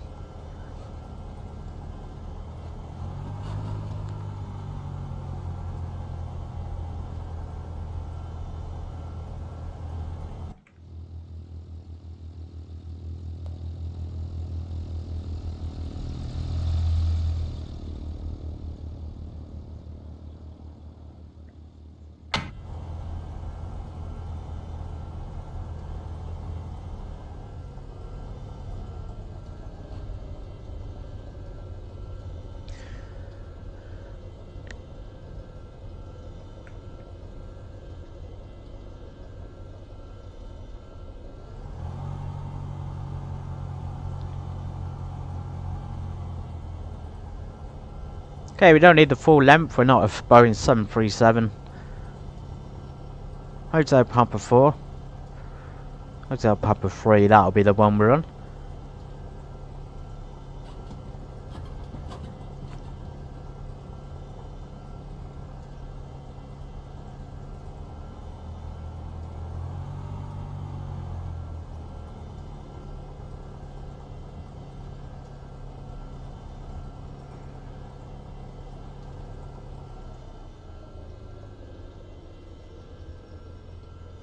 Trying to work on the braking on this thing, it can be oversensitive. Well, let's stop there a second. We want to watch that replay, guys. See how good that was.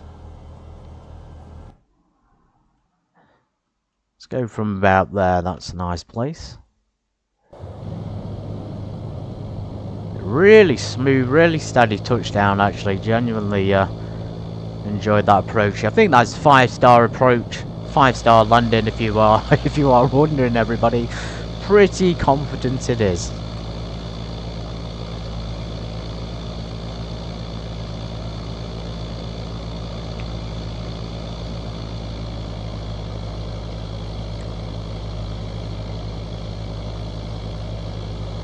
Just realised the lights are not on for the replay mode.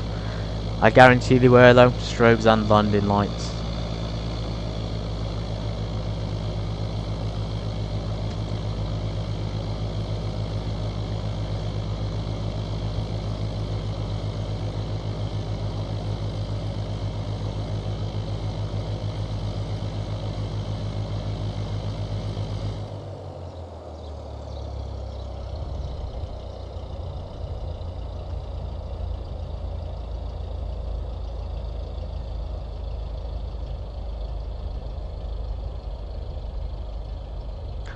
Honestly, that was absolutely superb. Absolutely superb. I'm just going to step away, guys, and get myself a drink. Absolutely superb. I actually genuinely might make that into a video with the ILS and the replay included. I'll be back in a minute.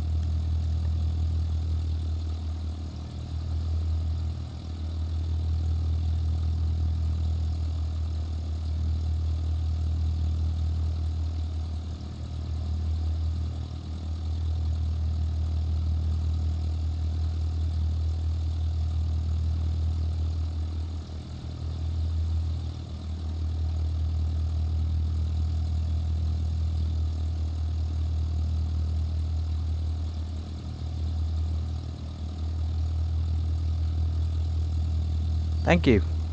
Appreciate that. Okay, so Sevilla has been a nice treat, a really good surprise actually. So let's get our strobes and landing lights on. I'm just going to change some of the frequencies now. So we have a trip now to final destination of Faro Airport. So on a course of 259, we're actually going to tune into the second one now. So 259 112.8. That'll be on this one down. Oh right, we just did it on the first one, my mistake. 112.8 on the second one. And that'll be this one down here, so 258, 259 on the course. Pretty much actually already at 259.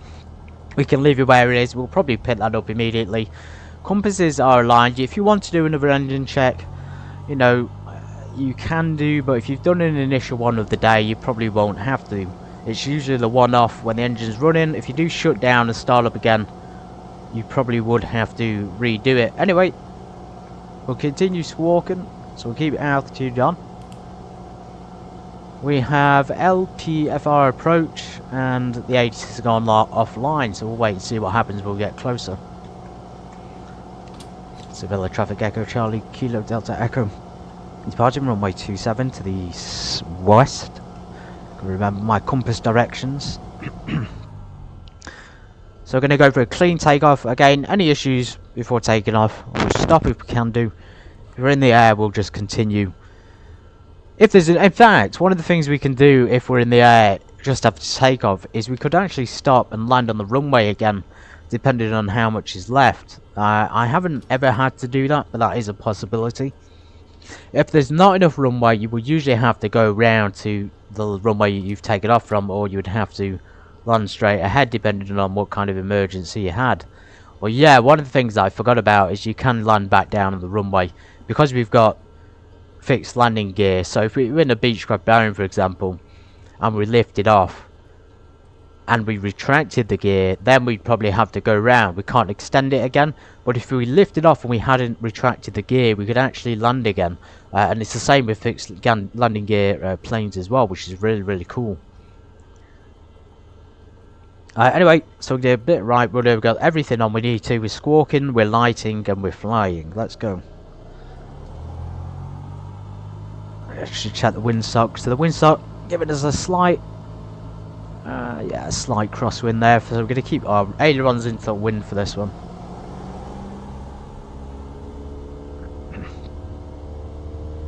Nice slow advance on the throttle. Little bit all over on the rudder. Airspeed's alive. And 60 knots rotate. Yeah, nice and bumpy on there. Nice and bumpy on the takeoff. We keep the speed a little bit higher today. We haven't got flaps down. Landing lights can come off pretty much instantly. We're going to tune our heading now to 259. Even though we've got it on the course, we want it the heading too. So 259 is about there. We'll follow runway ahead of the departure and we'll climb straight back up to 8,000 feet.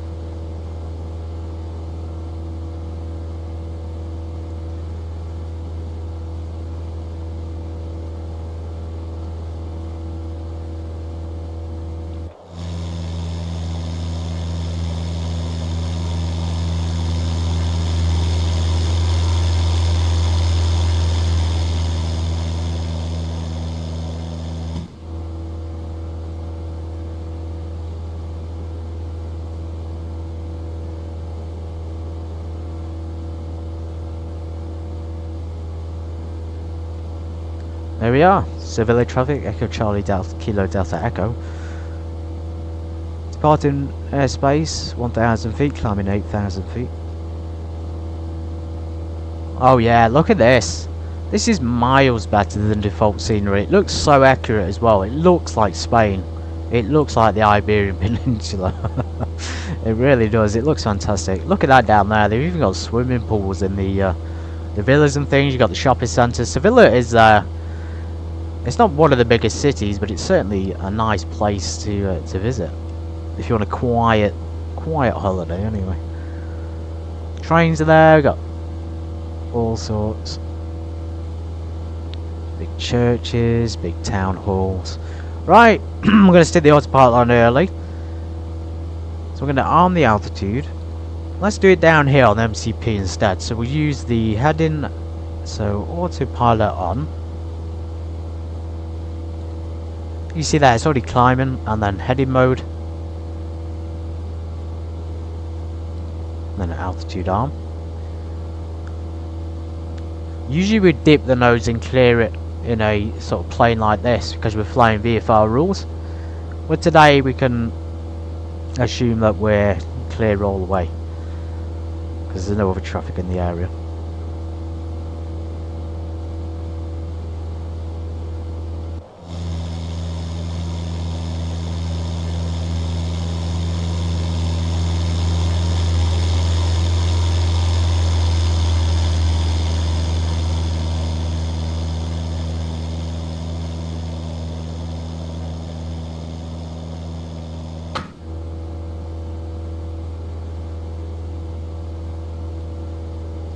In good weather conditions. I think it's just started to rain.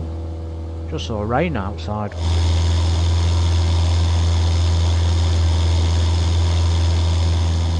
Flying Academy Spain, getting you there on time. Yeah, it is raining a tiny little bit. Still 23 degrees Celsius though. So I guess if we got high temperatures and wind and a little bit of rain, we could have thunderstorms, and those large cell collective thunderstorms are the ones we want to be concerned about. I think it should be clear though, all the way down to Faro. Now check the ATC once more. So we're going to tune the approach 119. Of course we can't do it on there, so we'll have to tune radio 1.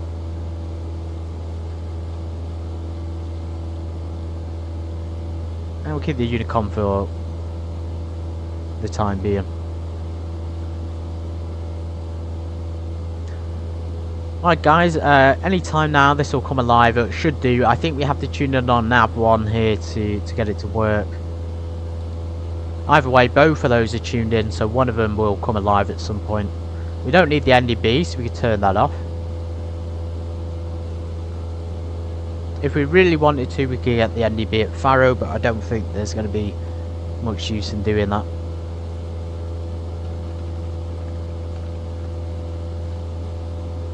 CZFA. That's not the one we want. Faro International, 7 feet, category ILS, so we've got ILSs available. PS everybody, don't tell Sevilla Airport that I did an ILS landing. Now you already know anyway, but we'll keep that between you and me.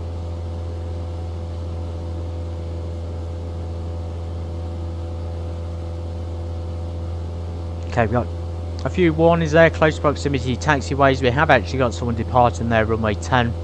So that means it's going to be runway 10. Another way to check it is if there's ATC at the airport, you can click on their frequency twice and it will give you information for the airport. So I just did it and it says Faro Approach, you know, for updated charts, portugalvac.org and all that. And by the way, Faro is in Portugal today. So we're going from Iberian Peninsula in Spain to Iberian Peninsula in Portugal.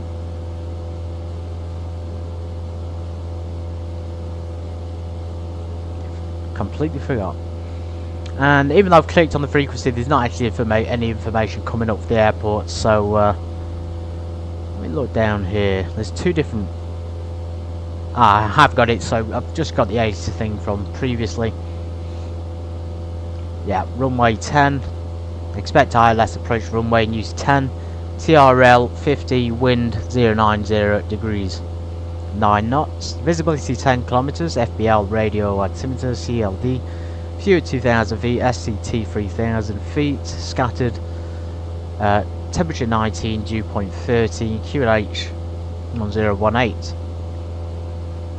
We'll climb for the approach then, runway 10. Let's go ahead and put standard pressure. 013, keep the aircraft nice and tuned up. There are a few checks you could do in a piston as well, so failure checks are another one if you do it en route to make sure things are good. So like fuel levels, we know they're pretty good still. Radios and things like that. Directional compasses, altimeters.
Right guys, this is going to sound strange, but I have a slight issue. The aircraft should continue to climb.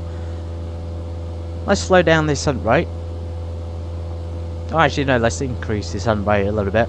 I'm going to lean the mixtures now a little bit. Now we're over 5,000 feet. I think it's probably safe to do so.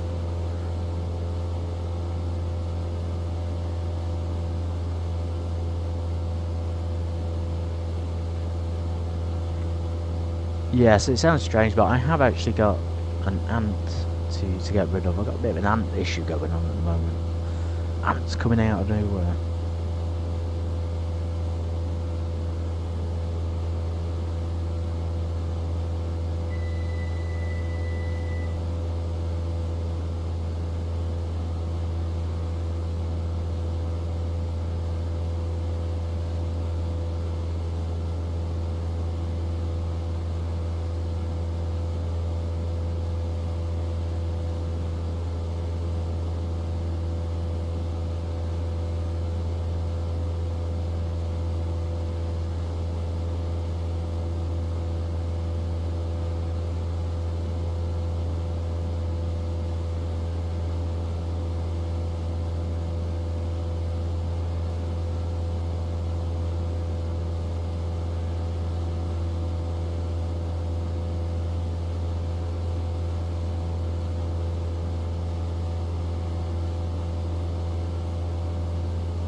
returned everybody to find that the aircraft was some reason flying all over the place. I hope that didn't go on too long. What the hell just happened? What happened? So we actually did a good approach there. Yeah, that's very, very good. Right round, right into base. Oh, beautiful ILS. Look at that. I'm really genuinely impressed with my flying there. That was a good flying, good piloting skills. Yeah, here we just sort of spun out of control. Maybe when I came back, maybe when I switched. Went away for a minute, yeah, some kind of loop. At least we didn't crash. At least we didn't go into a spiral.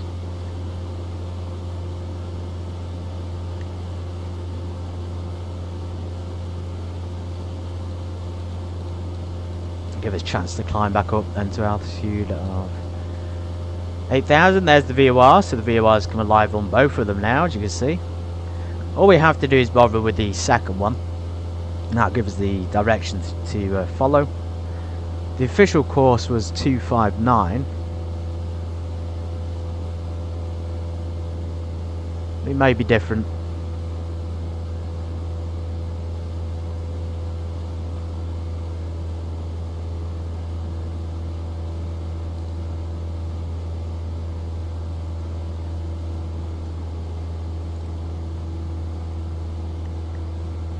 Yeah, not sure what caused that. When I stepped away, it must have caught on something on the controls, perhaps. Didn't affect the yoke though, which is odd.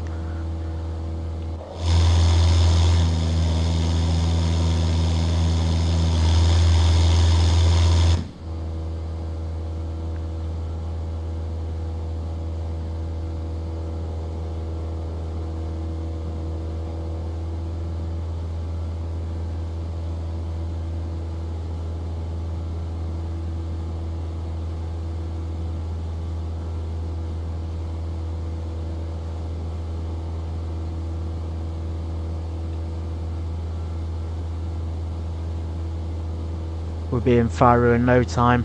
Even though it was 100 miles from Tangier up to Sevilla, and that went pretty quick.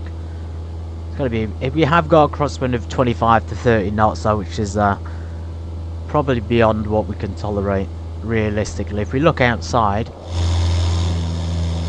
you can't really, you can sort of notice it, but we are getting pushed over to the side a little bit. So you might want to keep a little bit of left rudder in there possibly.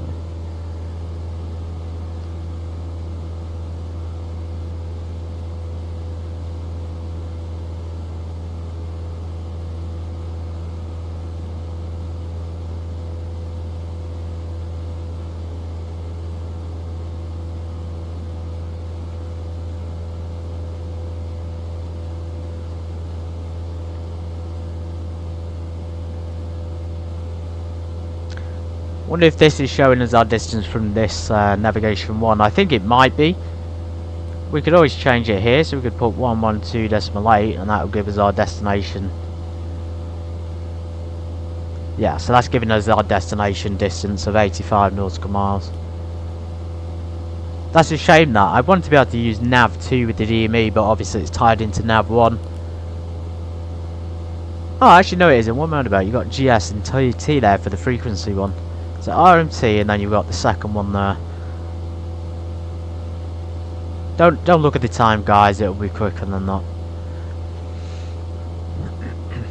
1,000 feet to go. We're going to keep stabilised. The one thing I'd say today is that the lights aren't standing out in the cockpit as much. I got them on full brightness, and it's still very, very dark. 1,000 feet. Looking at the charts here, I was going to try and find a NDB at the airport. So we have got people coming in.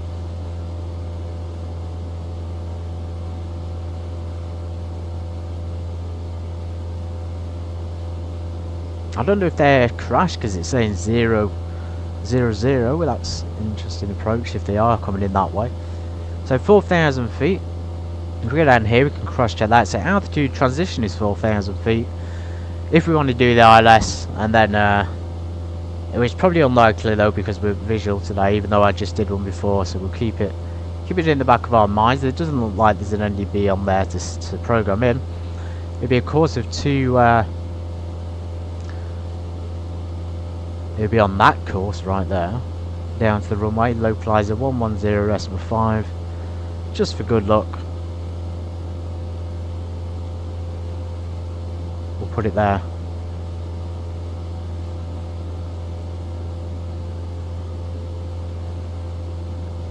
LPFR approach and LPFR ATIS.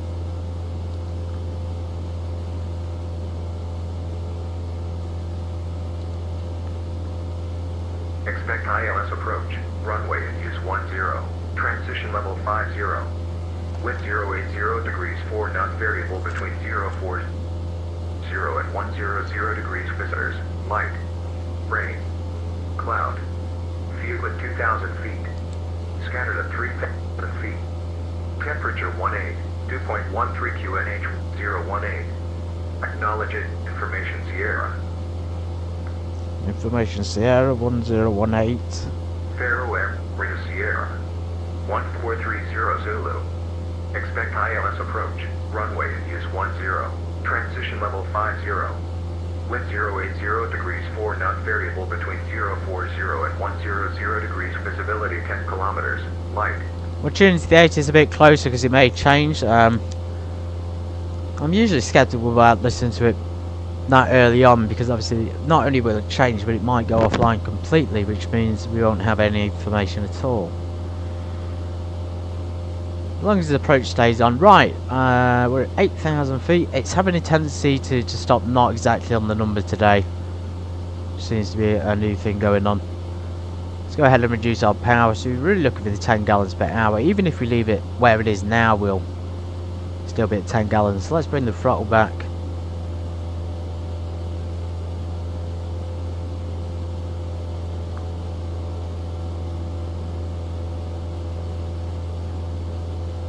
I guess that'll be fine. It's not going to be as fast as it was on the way there, because we've obviously got the 32 knots coming against us. They've got 11220, 111220 there.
Black Knight, I appreciate you being here, and everybody else, the usuals, the newcomers.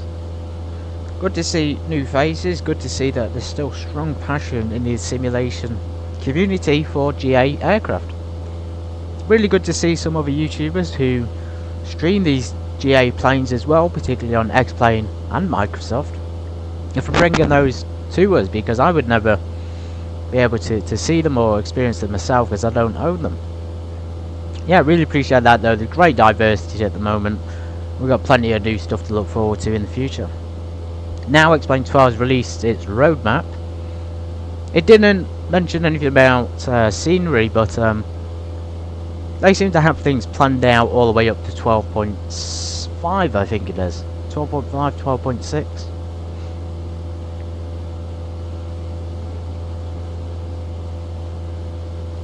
As for my channel, we'll continue doing the GA flights. We are going to continue with Europe. There's been a focus on Spain lately. We'll probably continue to focus here in the UK. Probably in France as well at some point. And of course there will be flights in South America. And probably next week we'll try the hardest airport in the world, so I think it is anyway.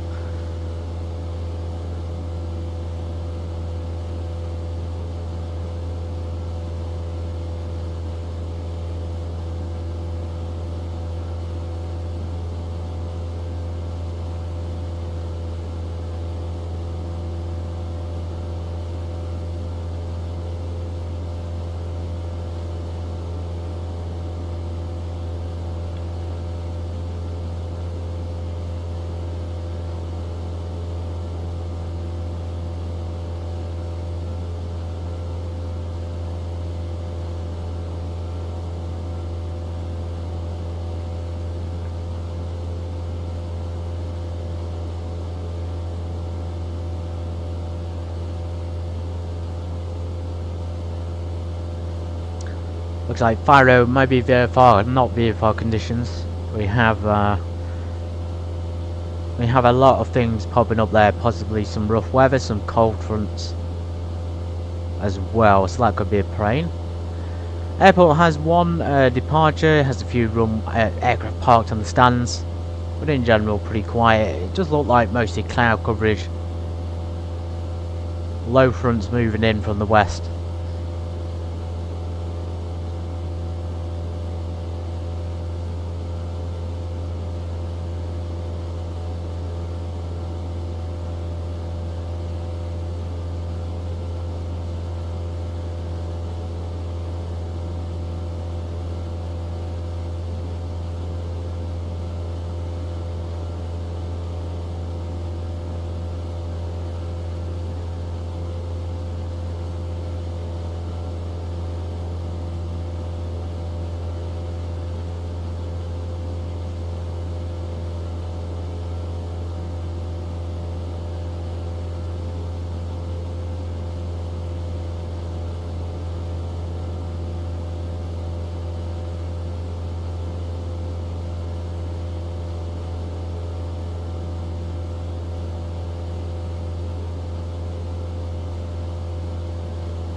Still in Spanish airspace at the moment. We have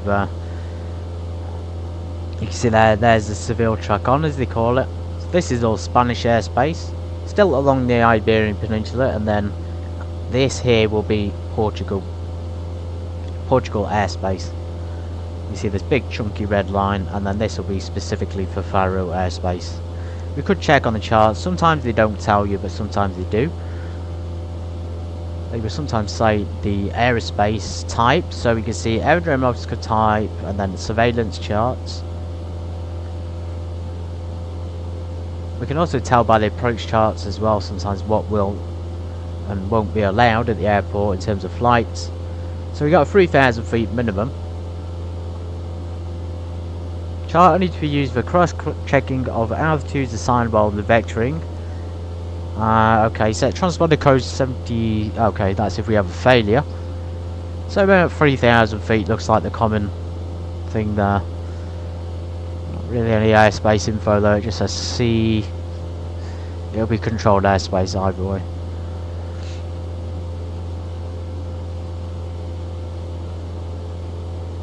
I've already got the ILS chart, haven't I, open?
Minimum decision altitude height for us is going to be about 400 feet.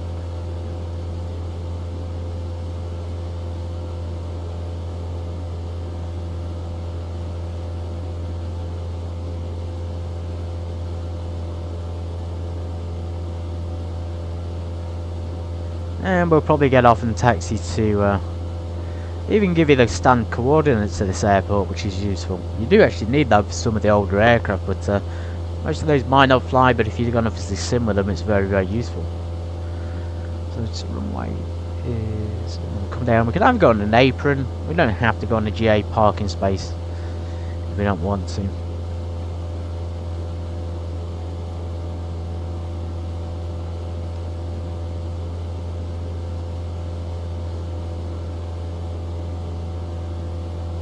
I think we may get off by Charlie 1, that looks like probably the possibility, and then we'll taxi down Papa. Or we could go straight across Charlie 1, Charlie 2, and then straight to the apron southeast. I think that's probably our best bet. Southeast is probably the GA parking as well.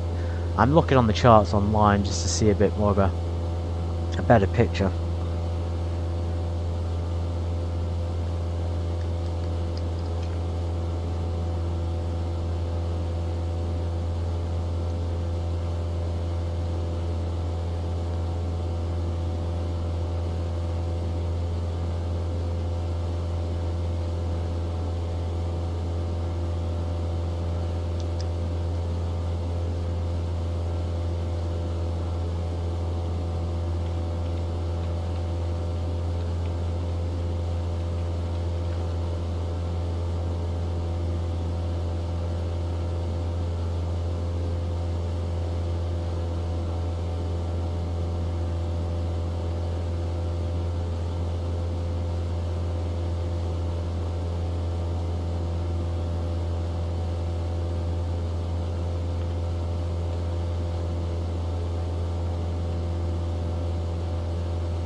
Faro is the municipality in southern Portugal, capital of both the Algarve region and the Faro district, as well as the southernmost city of the Portuguese mainland. The municipality covers quite a lot of space, and as of 2024 had 70,000 occupants or inhabitants. That's not really that many, but it's still the second most populous municipality in Algarve.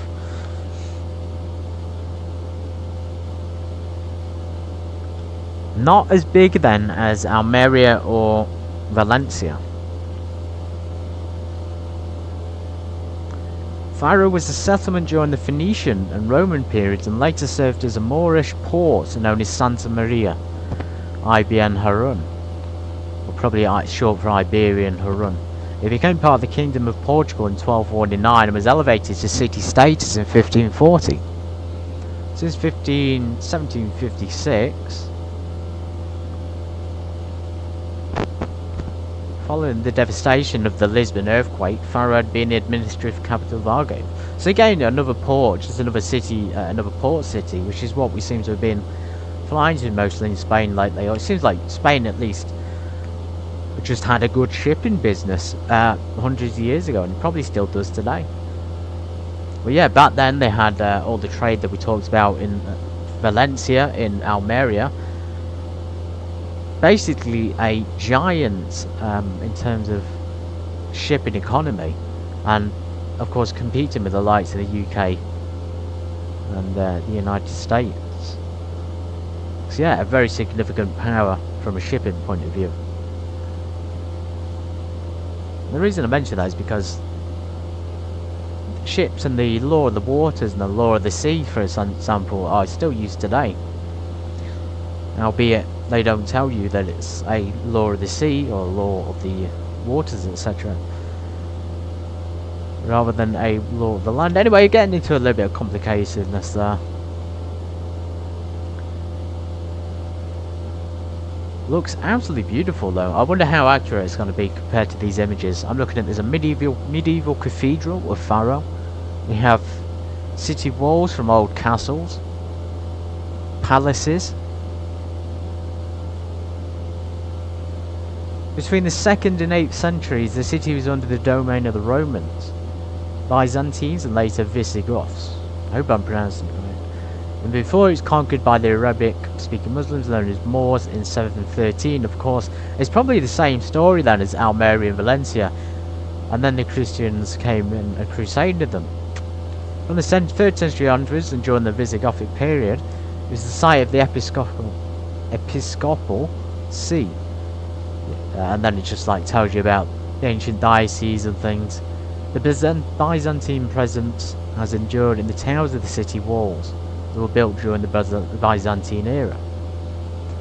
So yeah, quite interesting. And the Byzantine era can be seen apparently here in Portugal, in Faro, and all the way across to places like, obviously, in Italy and in towards Turkey, of course. Italy in particular, because we all know about the Renaissance period, or we should do at least.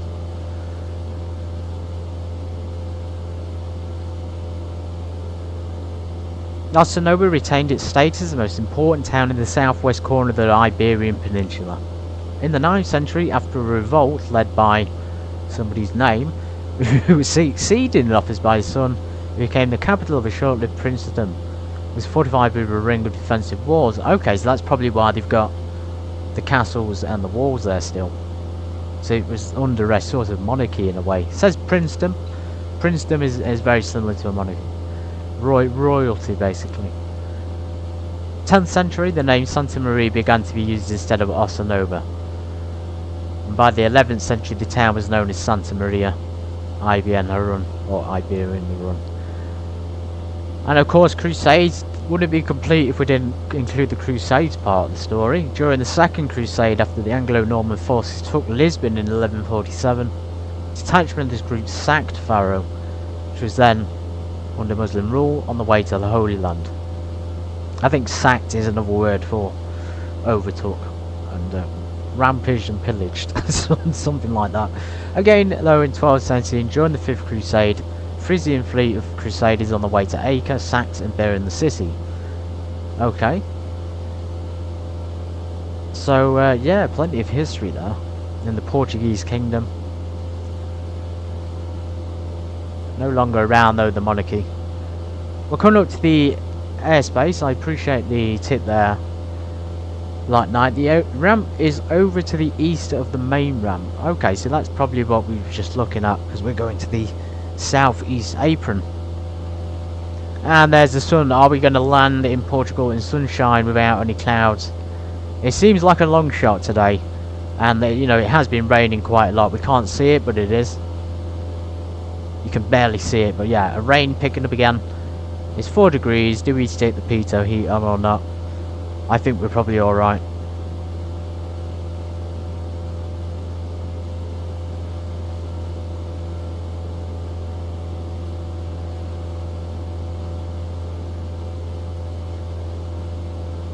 "48 nautical miles to go." There's the airspace. So we're expecting runway 10, so we'll probably turn around and if we're lucky we may get a circuit vector. I'm going to set the pitot heat on just in case, guys. A little bit too paranoid about ice build-up in this plane.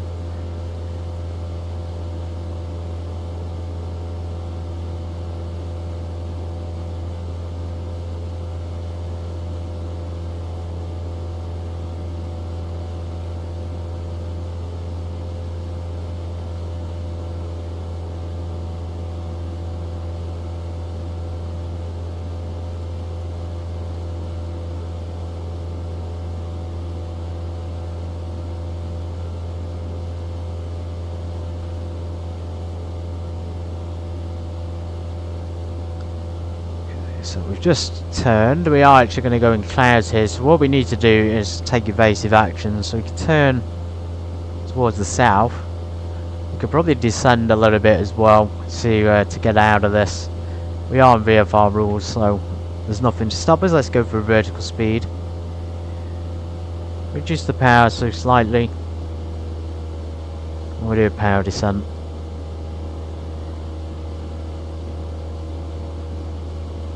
Let's go down to 5,000 feet. We'll check it out down there.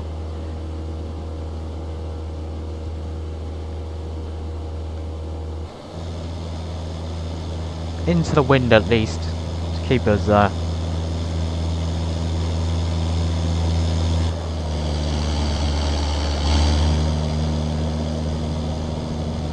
track.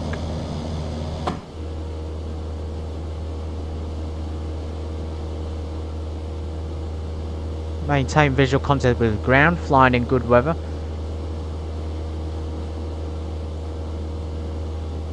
Usually below a certain altitude. We're not too bad, it's just, I think this is just haze at the moment. We're skimming on the edge of those clouds though. Weather radar would probably come in handy at this point.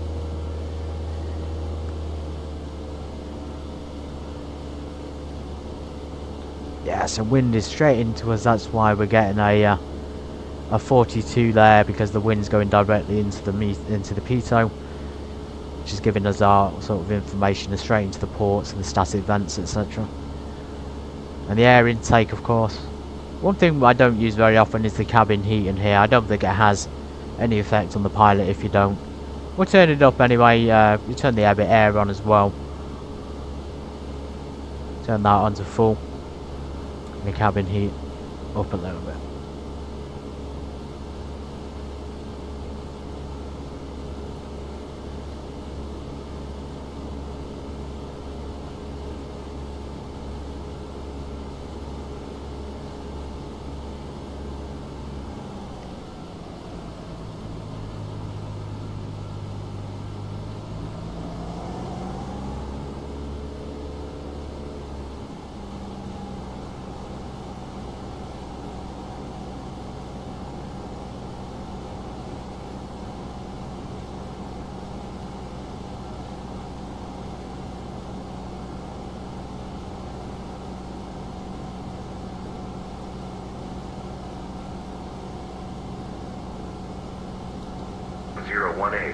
Acknowledge information, Sierra. Faro Airport, Rita Sierra. 1430. Transition level 50.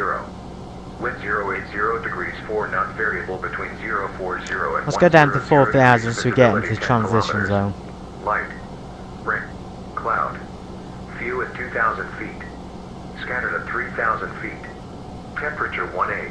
2.13 QNH 1018. Acknowledge information, Sierra.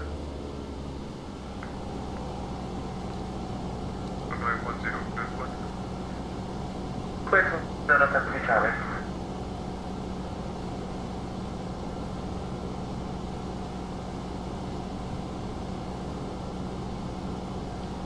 ready to contact them. We have information Sierra. 1,000 feet. Scattered at 3,000 feet. Temperature 18. 2.13 QNH 1018. Acknowledge information Sierra. We'll put 1018 on there. Might as well put it on here as well. We're about to go through the transition. Airport Sierra. 1430 Zulu. Expect ILS approach. Runway and Yoke. Transition level 50. With 080 degrees 4 knots variable between 040 and 100 degrees. Visibility 10 kilometers. Light. Rain. Cloud. View at 2,000 feet. Scattered at 3,000 feet. Temperature 18. 2.13 QNH 1018. Information Sierra. Should be able to see Faro. I think if we see it, we contact them immediately. Some nice little places down here to fly over. See, they're right at the edge of the water. There'll be no doubt boats and docks. We've got plenty of buildings and hotels along the coast here in Portugal. Of course, you can see there the city's built up to some extent. We probably could see the shipping ports that we were talked about, and possibly the walls of the castles, because that's the kind of detail that Sim Heaven seems to be putting in. They are modelling even the historic sites.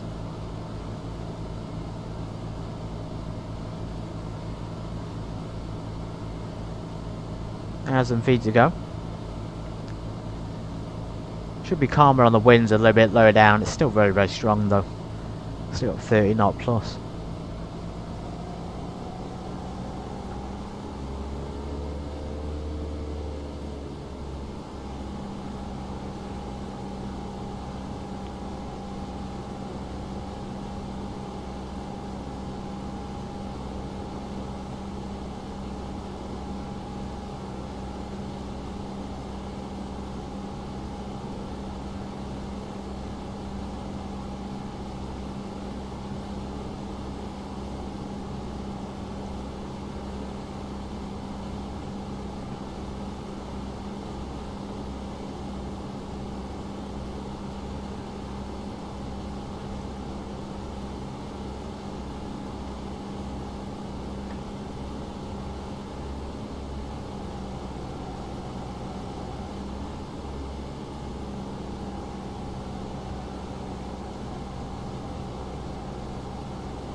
There it is. So there's the oh wow, that's cool, isn't it? They've got the some kind of lighthouse all the way out there, modelled at least. Far approach, Walker 978 sending. There's the docks By the Apollo 1 and Charlie. port, and we've even got a ship there off in the distance. 787 far approach with the unidentified. Continue descent to flight level 80 information tag.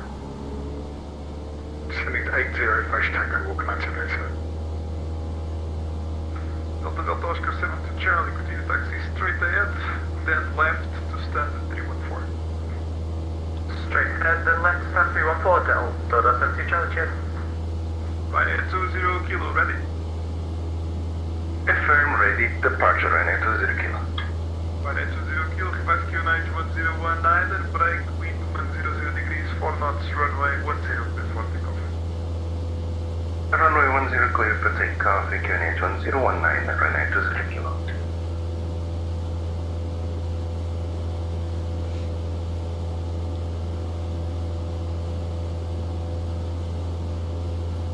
.019 on the Q8, so it must have just changed. It's also changed to Information Tango. Information Tango, QNH 1019. That's probably why we were stopping early.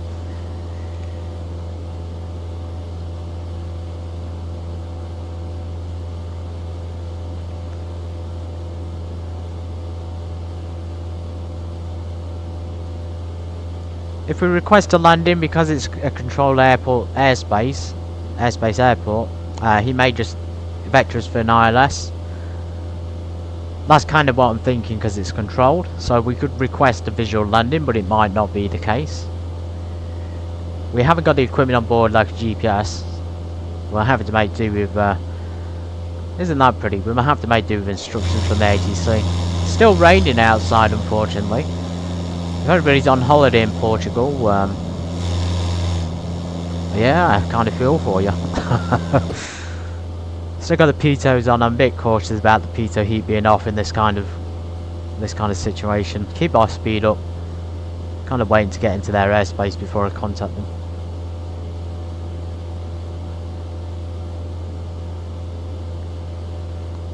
I think we're the only ones. There's probably one other plane coming in, and that's it, in a an A400. I have no idea what that is.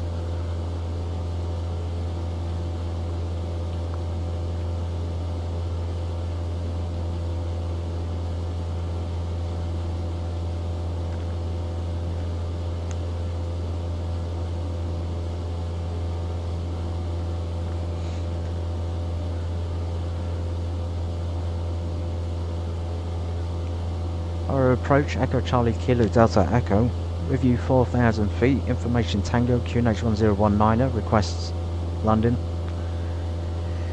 Echo Charlie Kilo Delta Echo for approach retard identified. QNH1019er. Confirm type of approach request. Request visual approach for full stop London, Echo Delta Echo. Echo Delta Echo, roger. Confirm VFR or IFR? VFR approach, Echo Delta Echo. Echo Delta Echo, roger. Proceed direct to the field. Report the field site. Roger, proceed direct to the airfield, report the field in sight, Echo Delta Echo. Ryanair 20 kilo identified. Continue mark to flight level 240. Okay, brilliant. So we just continue now to see the airport. We can sort of try make downwind and try and proceed downwind if we can. Please again for Ryanair 20 kilo. Ryanair 20 kilo identified. Continue mark flight level 240. Continuing climb to 240, Ryanair 20 kilo. We've probably got a little bit of distance here to go anyway. We've still got 30 miles. Keeping that speed nice and high to counteract the crosswind. We could do with coming in a little bit closer than this. We're a bit far out. So what I mean is we need to be closer to the runway, so we need to be further to the coastline. Let's go ahead and do that and try and fly down the coastline. Nice views though, absolutely beautiful.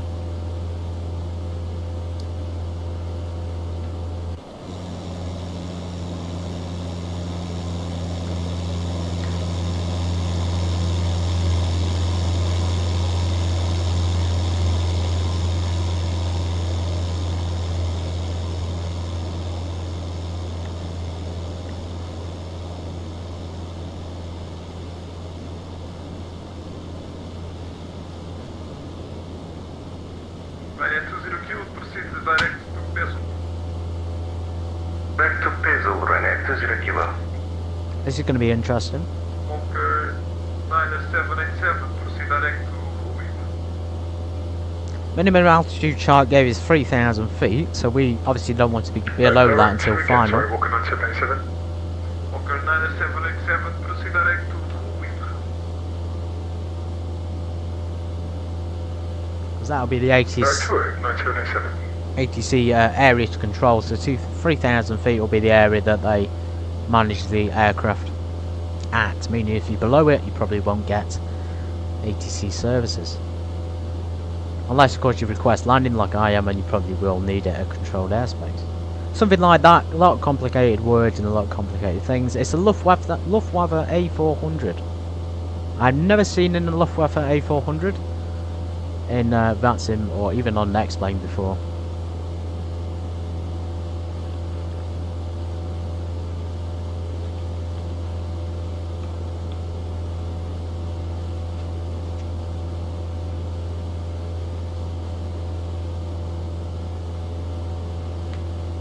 The only thing I can find about it is it's an Airbus A400M or an Atlas, which is a type of German Air Force plane. 4-engine turboprop military transport. Oh, that'd be nice. Imagine if it is landing at Faro. That'd be cool. It'd probably fit a dozen or so Cessna 172s in. So if you look on the map, Where was it before? Oh, there it is. So it's the... that is absolutely ginormous. Look at that.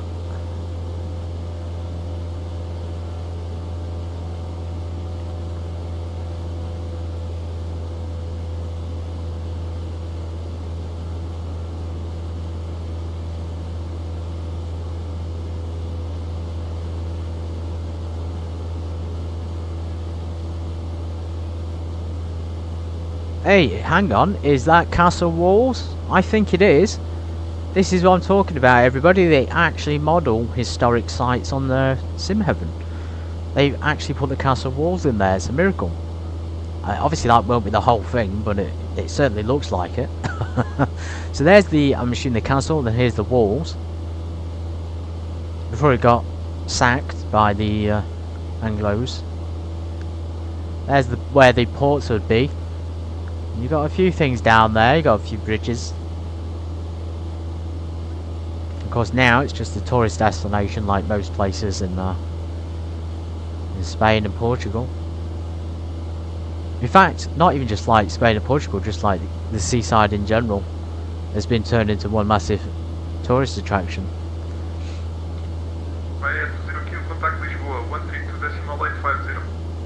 132.850, obrigado, até a próxima.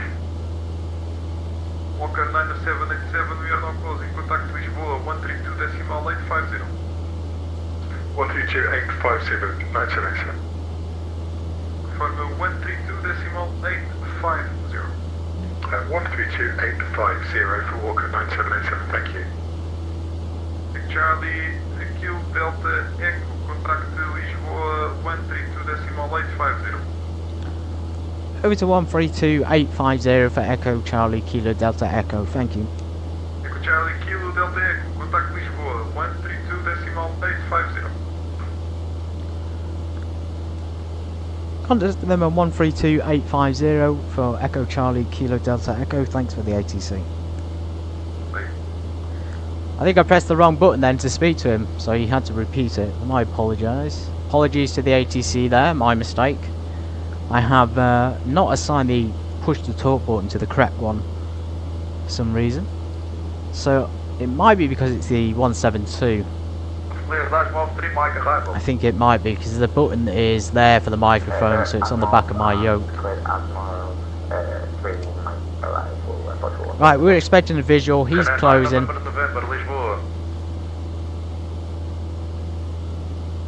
That's Lisboa. Yeah, Lisboa Centre. Why you are descending without the clearance? Oh no, we're all going to get told off. We told the engine to go do that. Oh yeah, descent for level 250. Descent 250, Tangier. Sorry. For control, KLM 1188, 21 for level 340. KLM 188 advisory, bye bye. Sorry for that, movement to advisory, KLM 188. And all stations stand by on collision. Portugal 86 Papa Heavy with heel, flight level 240. All stations stand by, control the coordination in progress. Interesting.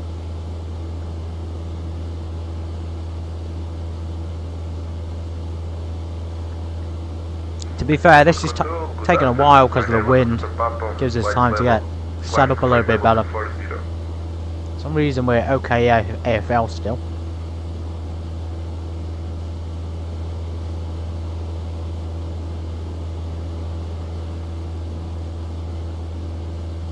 We'll wait for him to go back and talk to the other people before we contact him. We still got distance. There's Faro, of course, Faro City, and then there in the distance as well. Stand by, controls away. Station, call me twice. Calls only. Ryanair on November Papa. Sorry, I don't know you are standby here. Yeah, I know. Ryanair 1 November Papa identified. Climb flight level 350. Cleared. Sotex 8 Charlie arrival. Yeah, I've never seen it before, Black Knight. It'd be cool to fly one though. Clear Sotex Charlie arrival. 8 Charlie arrival. Ryanair 1 November Papa. I've flown some big planes. Walker 9787. Never a military one. Descending to Berwick. Walker 9787, hello Lisboa, descend to 4000 feet Q QNH 1019. Set to 4000 1019, walking 9787. Portugal 86 Papa, Lisboa. 86 Papa. 86 Papa, climb flight level 330, identified. Flight level 330, 86 Papa. Canada 46, climb flight level 310. 210, Canada 46. Canada 46, climb flight level 310. Climb 310, Canada 46. Portugal 56 Delta 10, contact approach 119.105, bye-bye.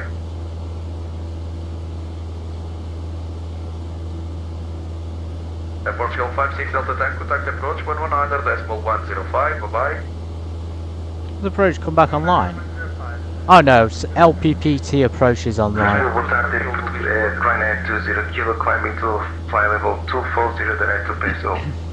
Ryanair 20 Kilo Lisboa identified, climb flight level 320, cleared Pesul for Tango arrival. Climb flight level 320 in Peso for Tango arrival, Ryanair 20 Kilo. Walker 9787 at Ruim, cleared ILS approach runway 10. Cleared ILS, Ruin, 9787. For some reason approach sent me a message saying 9 closed, so we'll see what that means. Final, Probably going to be able to see the runway. I am keeping my eye out for it. Degrees 13 knots, report on the ground. Ah, now it's gone dark, so with the clouds and things, the shimmeriness is gone and then it sort of just comes back again. Absolutely wild, isn't it? It makes the VFR stuff like this impossible to see where you are. All I can see is a sea of static. Surely I'm not the only one who's got this problem since the update. Tango Golf Lima 6 Lima Romeo. Roger, I will call you back at the next transmit. So stand by, I will call you back. Back Edelweiss 26 Mike. Descent flight level 250. Descent flight level 250, Edelweiss 26 Mike. Tango Golf Lima 6 Lima Romeo. Information Juliet here at QNH 1015. You are cleared destination. Dagoon 1 Echo departure. Climb flight level 60.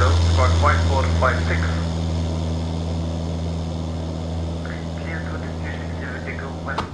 Departure runway 5, flight level 60 for 2 flight and book 5456 km.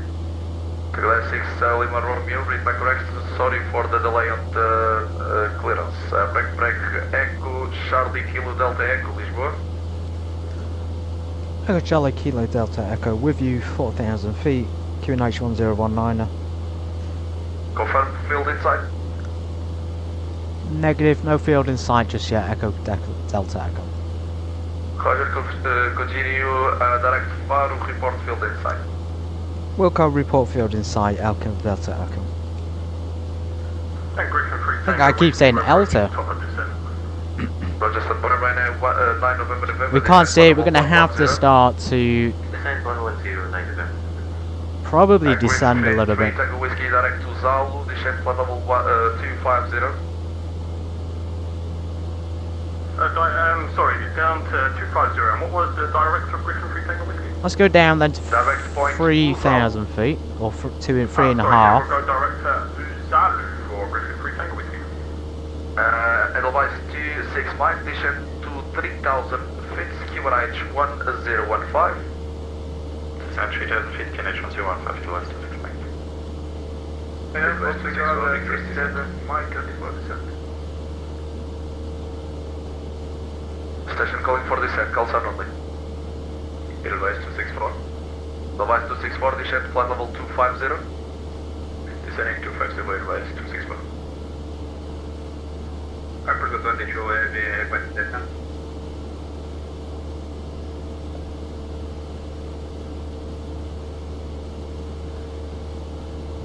No, it's not the haze black night, it's the actual game that's static and messed up. It looks not too bad when there's clouds and there's no light, but in the light it just looks unbearable. I generally can't see the runway because I can't see anything. Lufthansa 4 Zulu Hotel, hello Lisboa, identified, cleared LGX 3 Tango arrival. We need the airway on this, we might as well use it. Oh my god, even look at that guys, even there that's glitching out. Portugal 6 7 Mike, ready for descent. That's bad, Laminar. Portugal, Please fix it. 6-7 Mike, descent plan level 250, direct to CAT.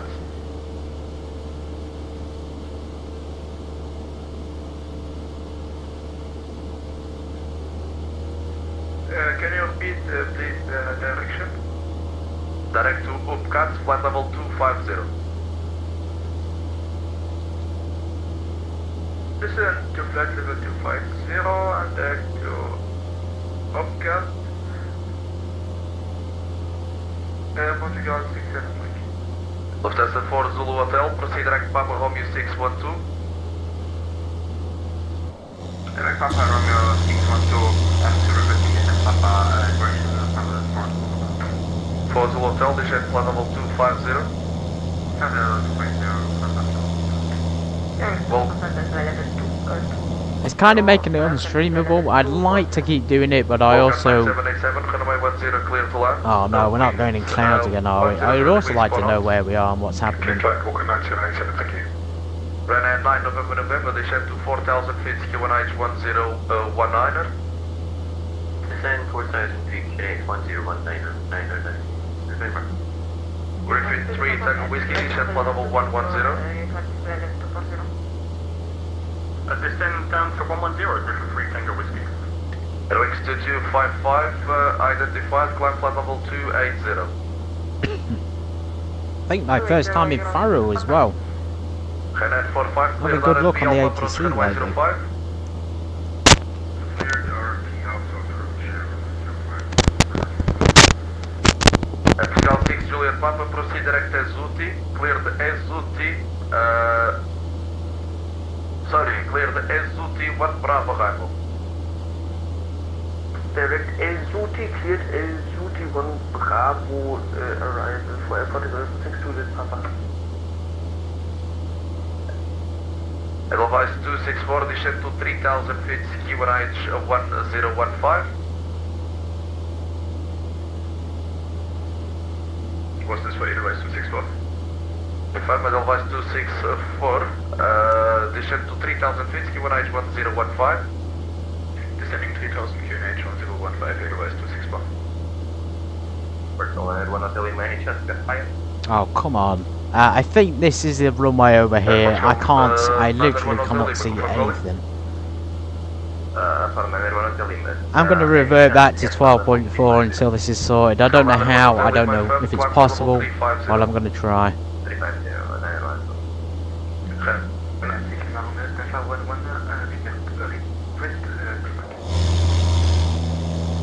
Tango Golf Lima 6 Lima Romeo, push start cruise facing runway 05. So there's the runway, but there's, we should be able to see it clearly from this point. 206, climb flight level 350, direct Ashmov. 350, direct Ashmov, Climb 206, clear the Ashmov 3 Mike arrival. Right, that is the runway, so we have the runway in sight, finally. China 9 November, do you Brilliant. require the delay vectors for ILS approach runway 10? 9 November, stand by. China 9 November, Roger, cleared ILS approach runway 10.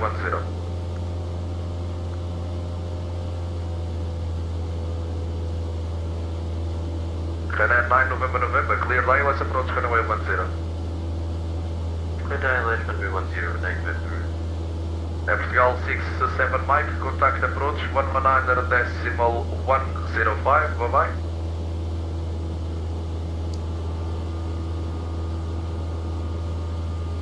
Is the wire person sure? Portugal 6-7 Mike, contact approach 119.105, bye bye.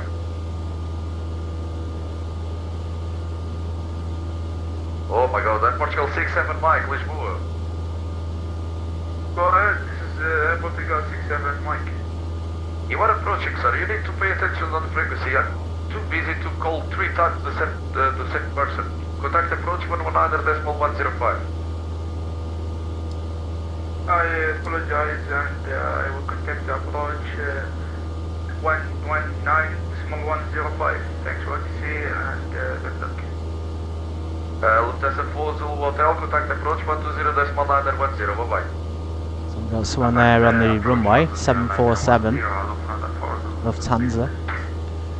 Portugal 628 Papa. Go. Request climb when we are unable to find a Zooty waypoint. Portugal 6 Juliet Papa, sorry for that. To climb flight level 360 and confirm unable to a Zooty. Flight level 360 and could you please spell a Zooty? Echo Sierra Uniform Tango India. Echo Sierra Uniform India. Portugal 6 Juliet Papa. Walking 9787, clear room data. There he is, big plane. Portugal 156 with you. Flying clear to land with 130 degrees 5 knots.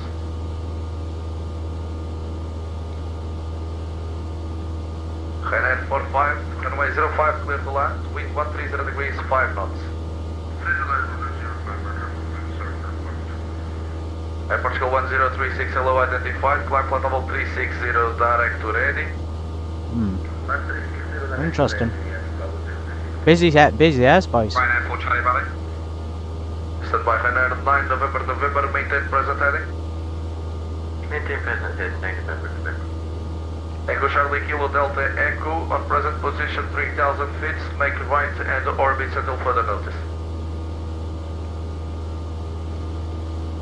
Until further notice, Echo Delta Echo. Guys, do not block the other traffic. Let the other traffic read back and talk after, okay? Otherwise, the frequency is too busy. It's one person blocking one person. You need to stay calm and be patient.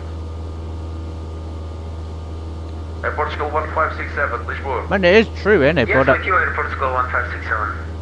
I'm just glad I didn't speak Climb flight level 330. until I had to. Flight level 330 in Portugal 1567. Ryanair 9 November, turn right heading 310. 310, And 9 November, when ready, direct Huim, still clear the approach runway 10. I'm going to slow down here. The wind is still pretty strong though. Let's bring our power back. We'll keep the mixtures rich. Papa, direct cancel. Cancel the break. We're unable to find it in the Phoenix database. I'm sorry. Anyone unable to proceed direct cancel? We are able to direct cancel. He has got his work. He has got his work cut out for him on Direct cancel. Break, on a Monday. Edelweiss 26 miles, speed 250 knots or less. Speed 250 or less, Edelweiss 26 miles. Please work, another person. Canada 46, go ahead. Look at that. I think that's like a golf course almost. It's just in a Canada 46, housing. descent flight level 250, direct to Zalo. 250 Zalo right now. I'm walking 9787, ready to taxi the gate. Portugal 22, contact approach 120.910. Contact approach 120.910, represent you ahead. Thanks, bye bye. Ryanair 4, Charlie Bravo, bye-bye. Up to cockpit, switching back to Yoke on 1, that's me. Ryanair 4, Charlie Bravo, advisory, bye-bye. Bye-bye, thank you, Ryanair 4. No 4 Alpha Zulu, listed the frequency, it's Charlie Bravo. Yes, 162, that's wait for Charlie Bravo, thank you for the service. Not even close, pay attention to the frequency. Jesus. Airwings 2255, advisory, bye-bye. Bye-bye, bye-bye. Sorry, Ryanair 4 Officer, would you like me to just the frequency? I'm just here for the banter. I'm just here for the good times. Break Griffin 3 Tango Whiskey, turn right heading 220, descend 4,000 feet, QNH 1019. We'll do a right 220 and we'll go down to 4,000, QNH 1019, Griffin 3 Tango Whiskey. Edelweiss 26 Mike, cleared RNP Alpha approach runway 05. Cleared RP Alpha 05, Edelweiss 26 Mike. Chill 68 Papa, advisory, bye-bye.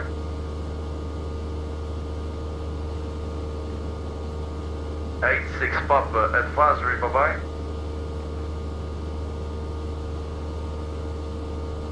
Echo, Delta Echo.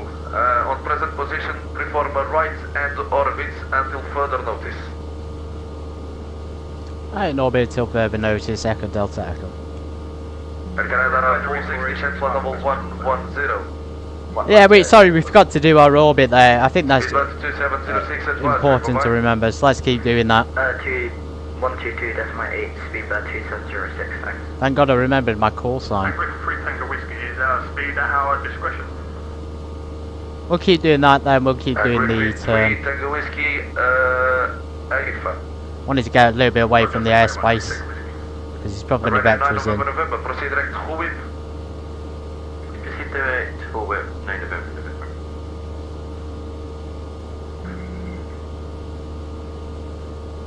Control, if you want on whiskey now, climbing flight level 370. Walker 9787, taxi Charlie 2, standard 325, bye bye. Charlie 2, 325, thank you very much. ET19 Whiskey identified, climb flight level 370, cleared SOTEX 8 Charlie arrival. Subtext 8 Charlie arrival, thank you. Runway 9 November, there is one traffic approaching runway 10, do not delay the instructions, proceed direct to Whip.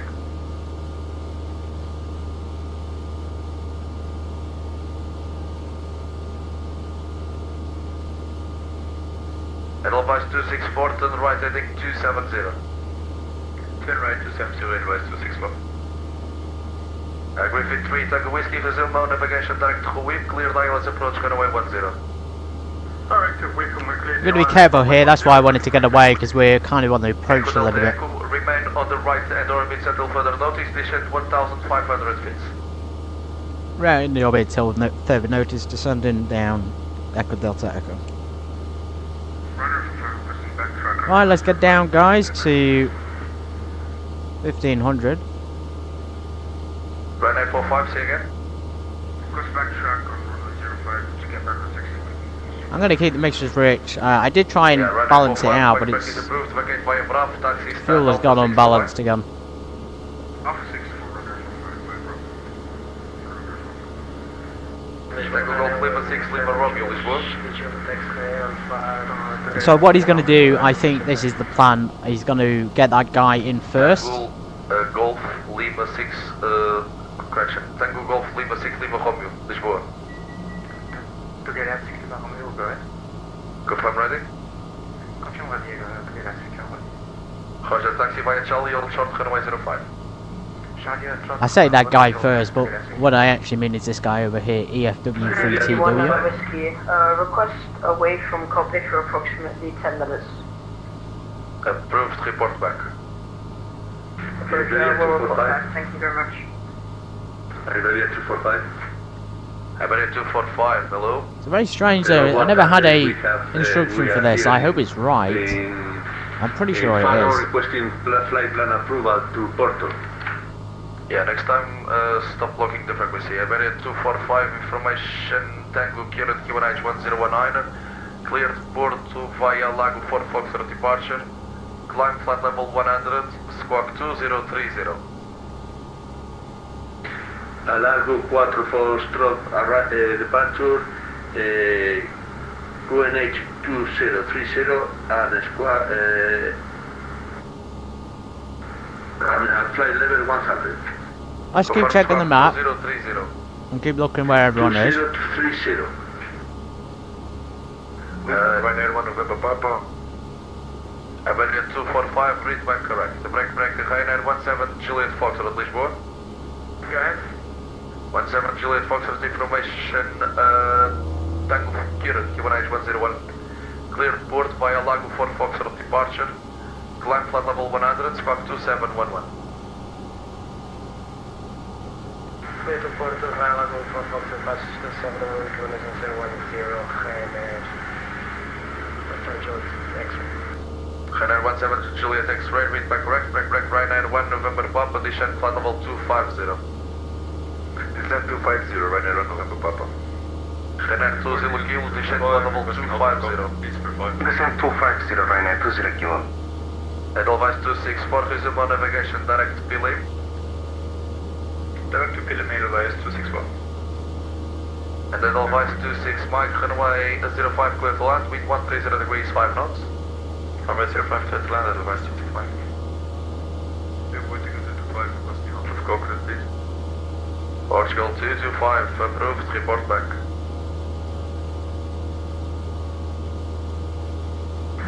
Yeah, 245, ready for... Interesting, so it's like that time we flew into Edinburgh not long ago actually, and we were put into the hold, so it's a very similar thing. Push and start is approved facing Obviously when we did it in Edinburgh we had IFR, but we're doing it VFR today, so that's... Air Canada 46, resume speed 250 knots or less. 250 knots or less, Air Canada 46. Canada 1 November Papa, descent flight level 110.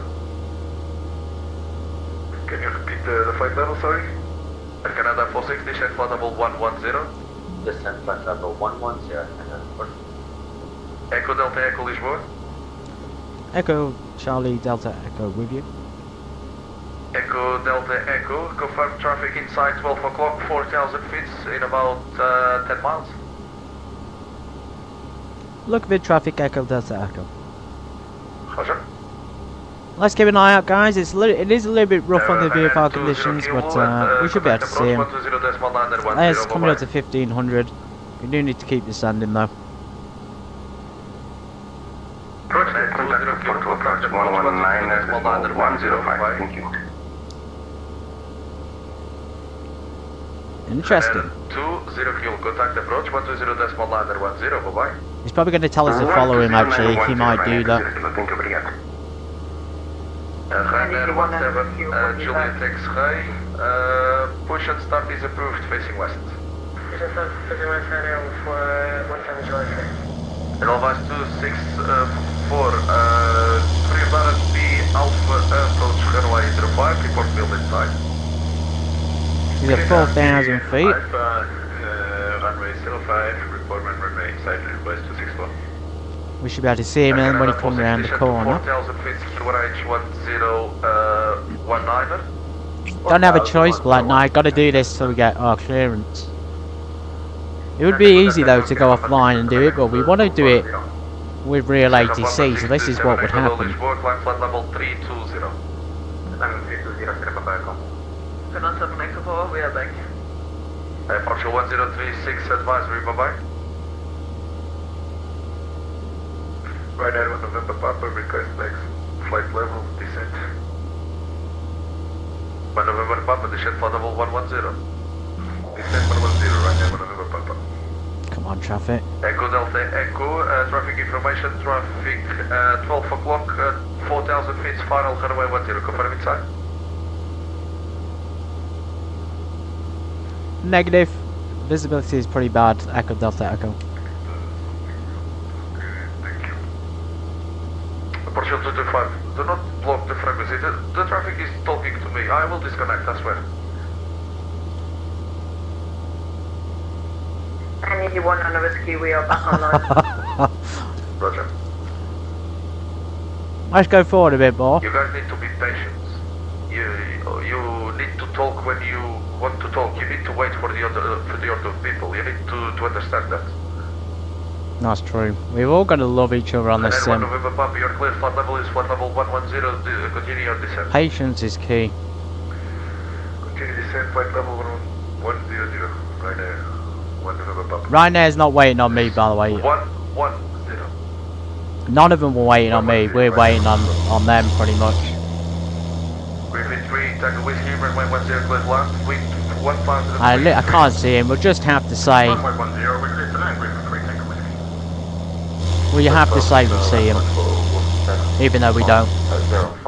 I know that's cheating, but realistically we can't see him because of the clouds, it's just awful conditions. Canada 46, you are clear, ILS Approach, runway 10. ILS Approach, runway 10, Canada 46. Echo Delta Echo, confirm traffic inside. Traffic inside, Echo Delta Echo. Echo Delta Echo, roger. Proceed approach, proceed final runway 10, number 2. The traffic is the number 1. Proceed in final runway 10, traffic inside, Echo Delta Echo. Canada 46, reduce speeds 1. I did just see him then, guys, I wasn't bullshitting him, I can see the lights on the aircraft. So we're going to join him as number 2. We are only very slow, and we'll probably come down. Tango Golf Lima 6, Lima Romeo by Charlie, backtrack line up runway 05, report ready for the Come park. down pretty slow because it's a strong wind. So he's just over there. Mike, taxi stand Alpha 5, bye-bye. Stand Alpha 5 in West Mike. It's usually the strobes you'll be able to see. Are you ready at 245? Iberian 245, go ahead. Ready for taxi. Iberian 245, you pushed from the wrong direction, but no problem. Taxi via Bravo Papa, holding point runway 10. Via Bravo Papa. This is pretty good though, yeah. I love the hold at Edinburgh and I'm loving the orbits here. November Papa, speed 250 knots or This would be great if you're in a convoy. Speed 250 knots or Or in a group flight or something. Control, hello, Griffin 26 Bravo Foxtrot looking for Griffin 26 Bravo Foxtrot, hello, Lisboa, identified, proceed direct Ortiz. Proceed direct to Ortiz, Griffin, 26 Bravo Foxtrot. Going 7 Romeo Delta, you Scout landing lights on. 360, confirm, would like to climb flight level 360.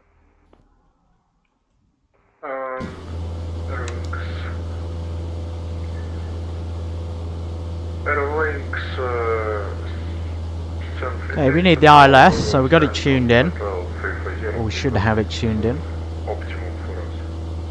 Roger. We're not doing one, it's a 1105. I'm Bye-bye. going to use it as a reference to see how far we are from the localizer. 4 Alpha Zulu, bye-bye, advisory. Advisory, good day. I want you to survive. Griffin 2715, advisory, bye-bye.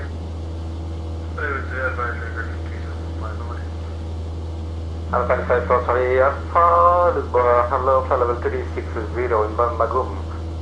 Alpine 54 Charlie Alpha, hello, Lisboa, squawk 2007. First squawk 2007 on TP Delta, 54 Charlie Alpha. Lisboa, control, my Portugal 170 for back to pay. Lisboa. Portugal 103 Alpha, Lisboa. Portugal 103 Alpha Lisboa, would add flight level 2002, okay. Portugal 103 Alpha, hello, Lisboa, identified, climb flight level 380, direct to ready. Okay, deal with direct to ready, Portugal 103 Alpha. Sure, and it's 17 Juliet X-ray, request taxi, Faro. Grenade 17 Juliet X-ray, taxi via Bravo Papa, holding point runway 10. Bravo Papa, holding point runway 10, thank you, Grenade 17 Juliet X-ray. Lisboa, good afternoon, easy 38 Echo Hotel, will be 360. Session calling Lisboa. Easy 38 Echo Hotel, 360.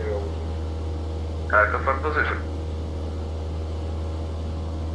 Really direct roll, easy 36 Echo Hotel. Easy 38 Echo Hotel, hello, Lisboa, squawk 2233. 2233, easy. Right, we got to be on the ball here when we land. I think he will be here as a predicted Charlie 1 to Charlie 2 to South Apron, Southeast Apron, which is right next to each other. And Griffin 3 Tango Whiskey, we've vacated runway 10. Excellent. Tango Golf Lima 6 Lima Romeo, runway 05, cleared for takeoff. There's the runway, guys. 6 knots. Yeah, topic of runway 05 to get that signal over again. Echo Delta Echo, runway 10, clear to land, wind 150 degrees, 3 knots. Clear to land runway 10, Echo Delta Echo. We're control 129 Charlie for level 240 inbound subjects. Let's do it there, let's go autopilot off. Let's try and do a bus landing like we did at Sevilla. The ILS is coming live, but we don't need it, we're all visual. 15 knot wind coming in. Rich is rich, landing lights on. Fuel selectors on both. We will control well at 9 Charlie, level 240 inbound subjects, hello that. You 429 Romeo Charlie, hello, Lisboa identified, climb flight level 310, direct to Zulu. We probably need more throttle on this one to keep our speed up. So We are finally back and at about 20 miles request. Let's go ahead and put our flaps down, so we'll put 1 knot. Papa, can you confirm your position, sorry? Yeah, about Lindron, almost, yeah, 60 miles ahead. Roger, descend flight level 250. Send level 25, someone, circling Papa. Edelweiss 261, runway 05, clear to land, winds 110 degrees, 6 knots. Clear to land, 05, Edelweiss 261. Tango Golf Lima 6 Lima Romeo identified, climb flight level 240. Climb 240 with the grand 6 Yahoo.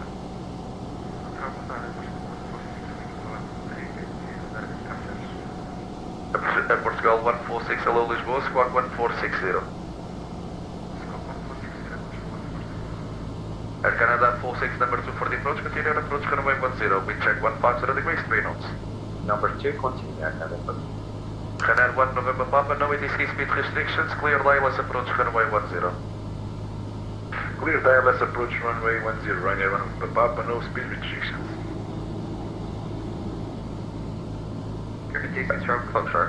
The second notch of flaps, we probably don't need full flaps on this one. We'll keep 2 notches in. Stand by, break Portugal 146 identified, clear to Pulu 3 Bravo arrival. This has gone from somewhat easy flying VFR to quite a challenge actually. Step clock, call sign only. Perfect, 26 Bravo, come shot. Within 26 Bravo Foxtrot, can you confirm the final flight level requested? Final would be 370. Roger, climb flight level 370. Climb flight level 370, great. There we go. Getting stabilised. Edelweiss 264 going around.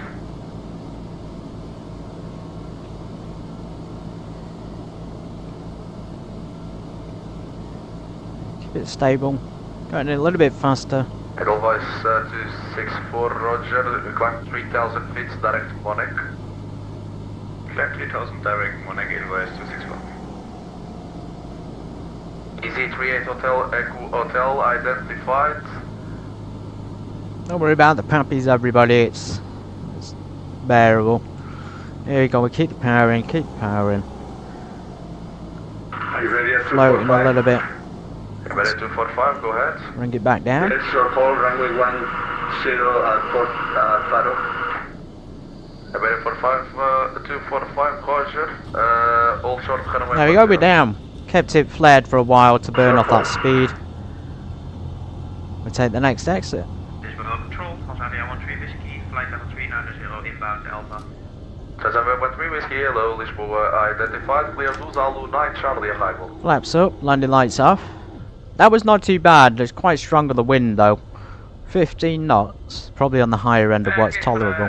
Zulu 9 Charlie arrival for Tangier 13 Whiskey. Tangier 13 Whiskey, proceed direct to Zulu. Direct to Zulu for Tangier 13 Whiskey. Russell Air 4639, direct Papa Romeo 612.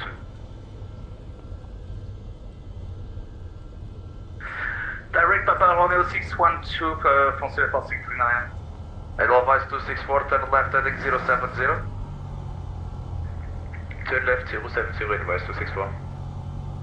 Condor 7 Echo Papa, descend 5000 feet, QNH 1015. 5000 Grenade 105, something Papa.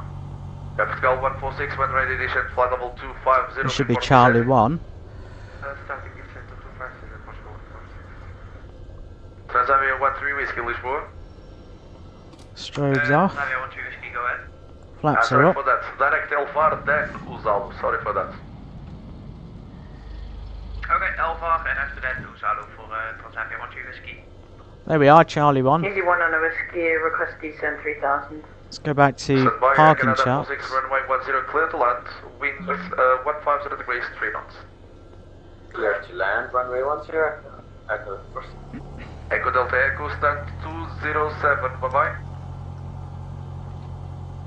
270, Echo Delta Echo, thank you. Confirm stand 207. Stand 207 for Echo Delta Echo, thank you, bye. Bye bye. Sierra Papa 637 Echo advisory, bye bye.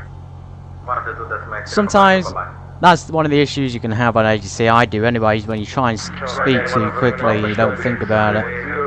Anyway, 207. Got a taxi down to the left there, down And Français 4639 is ready. quite far actually to 207. Russell Air 4639, descend to flight level 250. We'll keep listening to the ATC, it's been fun. It's been fun ATC this evening. Contact Or approach this day. 119.105, bye-bye.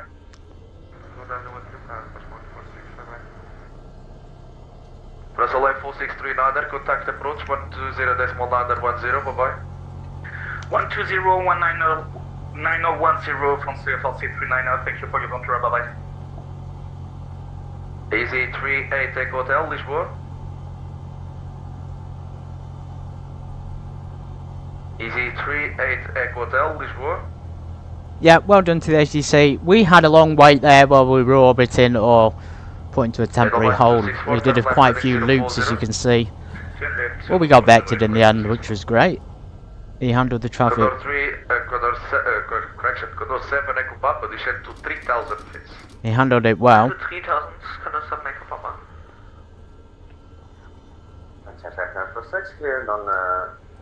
I totally get what he's saying, that's really understandable.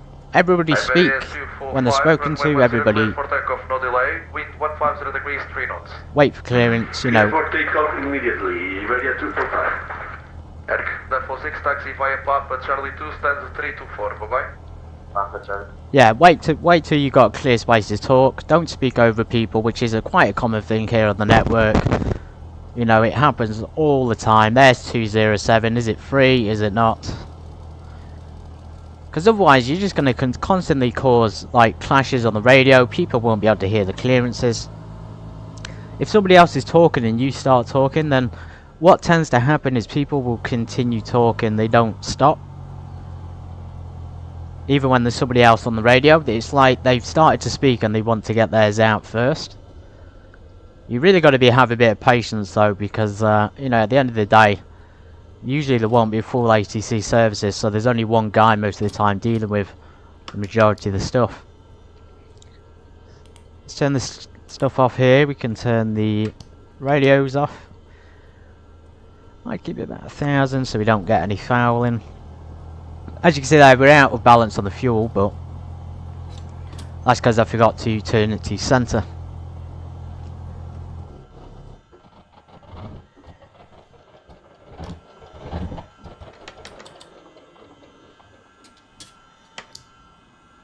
Beacon off, control lock in,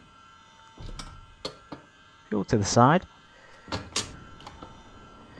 Well, welcome. It's been a long flight. I think minus the end bit there, we probably would have got here probably 40 minutes ago, but it is what it is. From VFR, Spain, Iberian Peninsula, down, and of course the battery's still on, isn't it? And alternators and batteries. Yeah, down the Iberian Peninsula, down into Portugal. What a trip. What a journey. That's been quite enjoyable. We've had good ATC services today. I didn't expect any at Tangier, so that was quite a nice surprise. And then of course here at Faro, but we didn't have any at Sevilla, which is fine. That was exactly as it was meant to be. Nice parking as well. So yeah, here she is, Flying Academy Spain. Landed at a major international airport in a Cessna 172. Let's watch the replay. You'll see here we're going to flying in, and I will be flaring for quite a while because of the wind. Let's go from there. Still got this stuff tied down and things on. It's alright. It's alright. We'll be fine.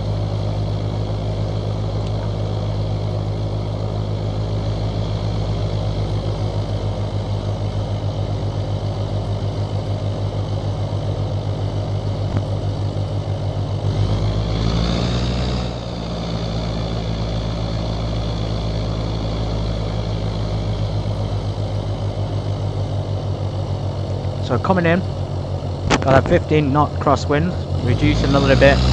There's the power to keep us from stalling. And then long flare.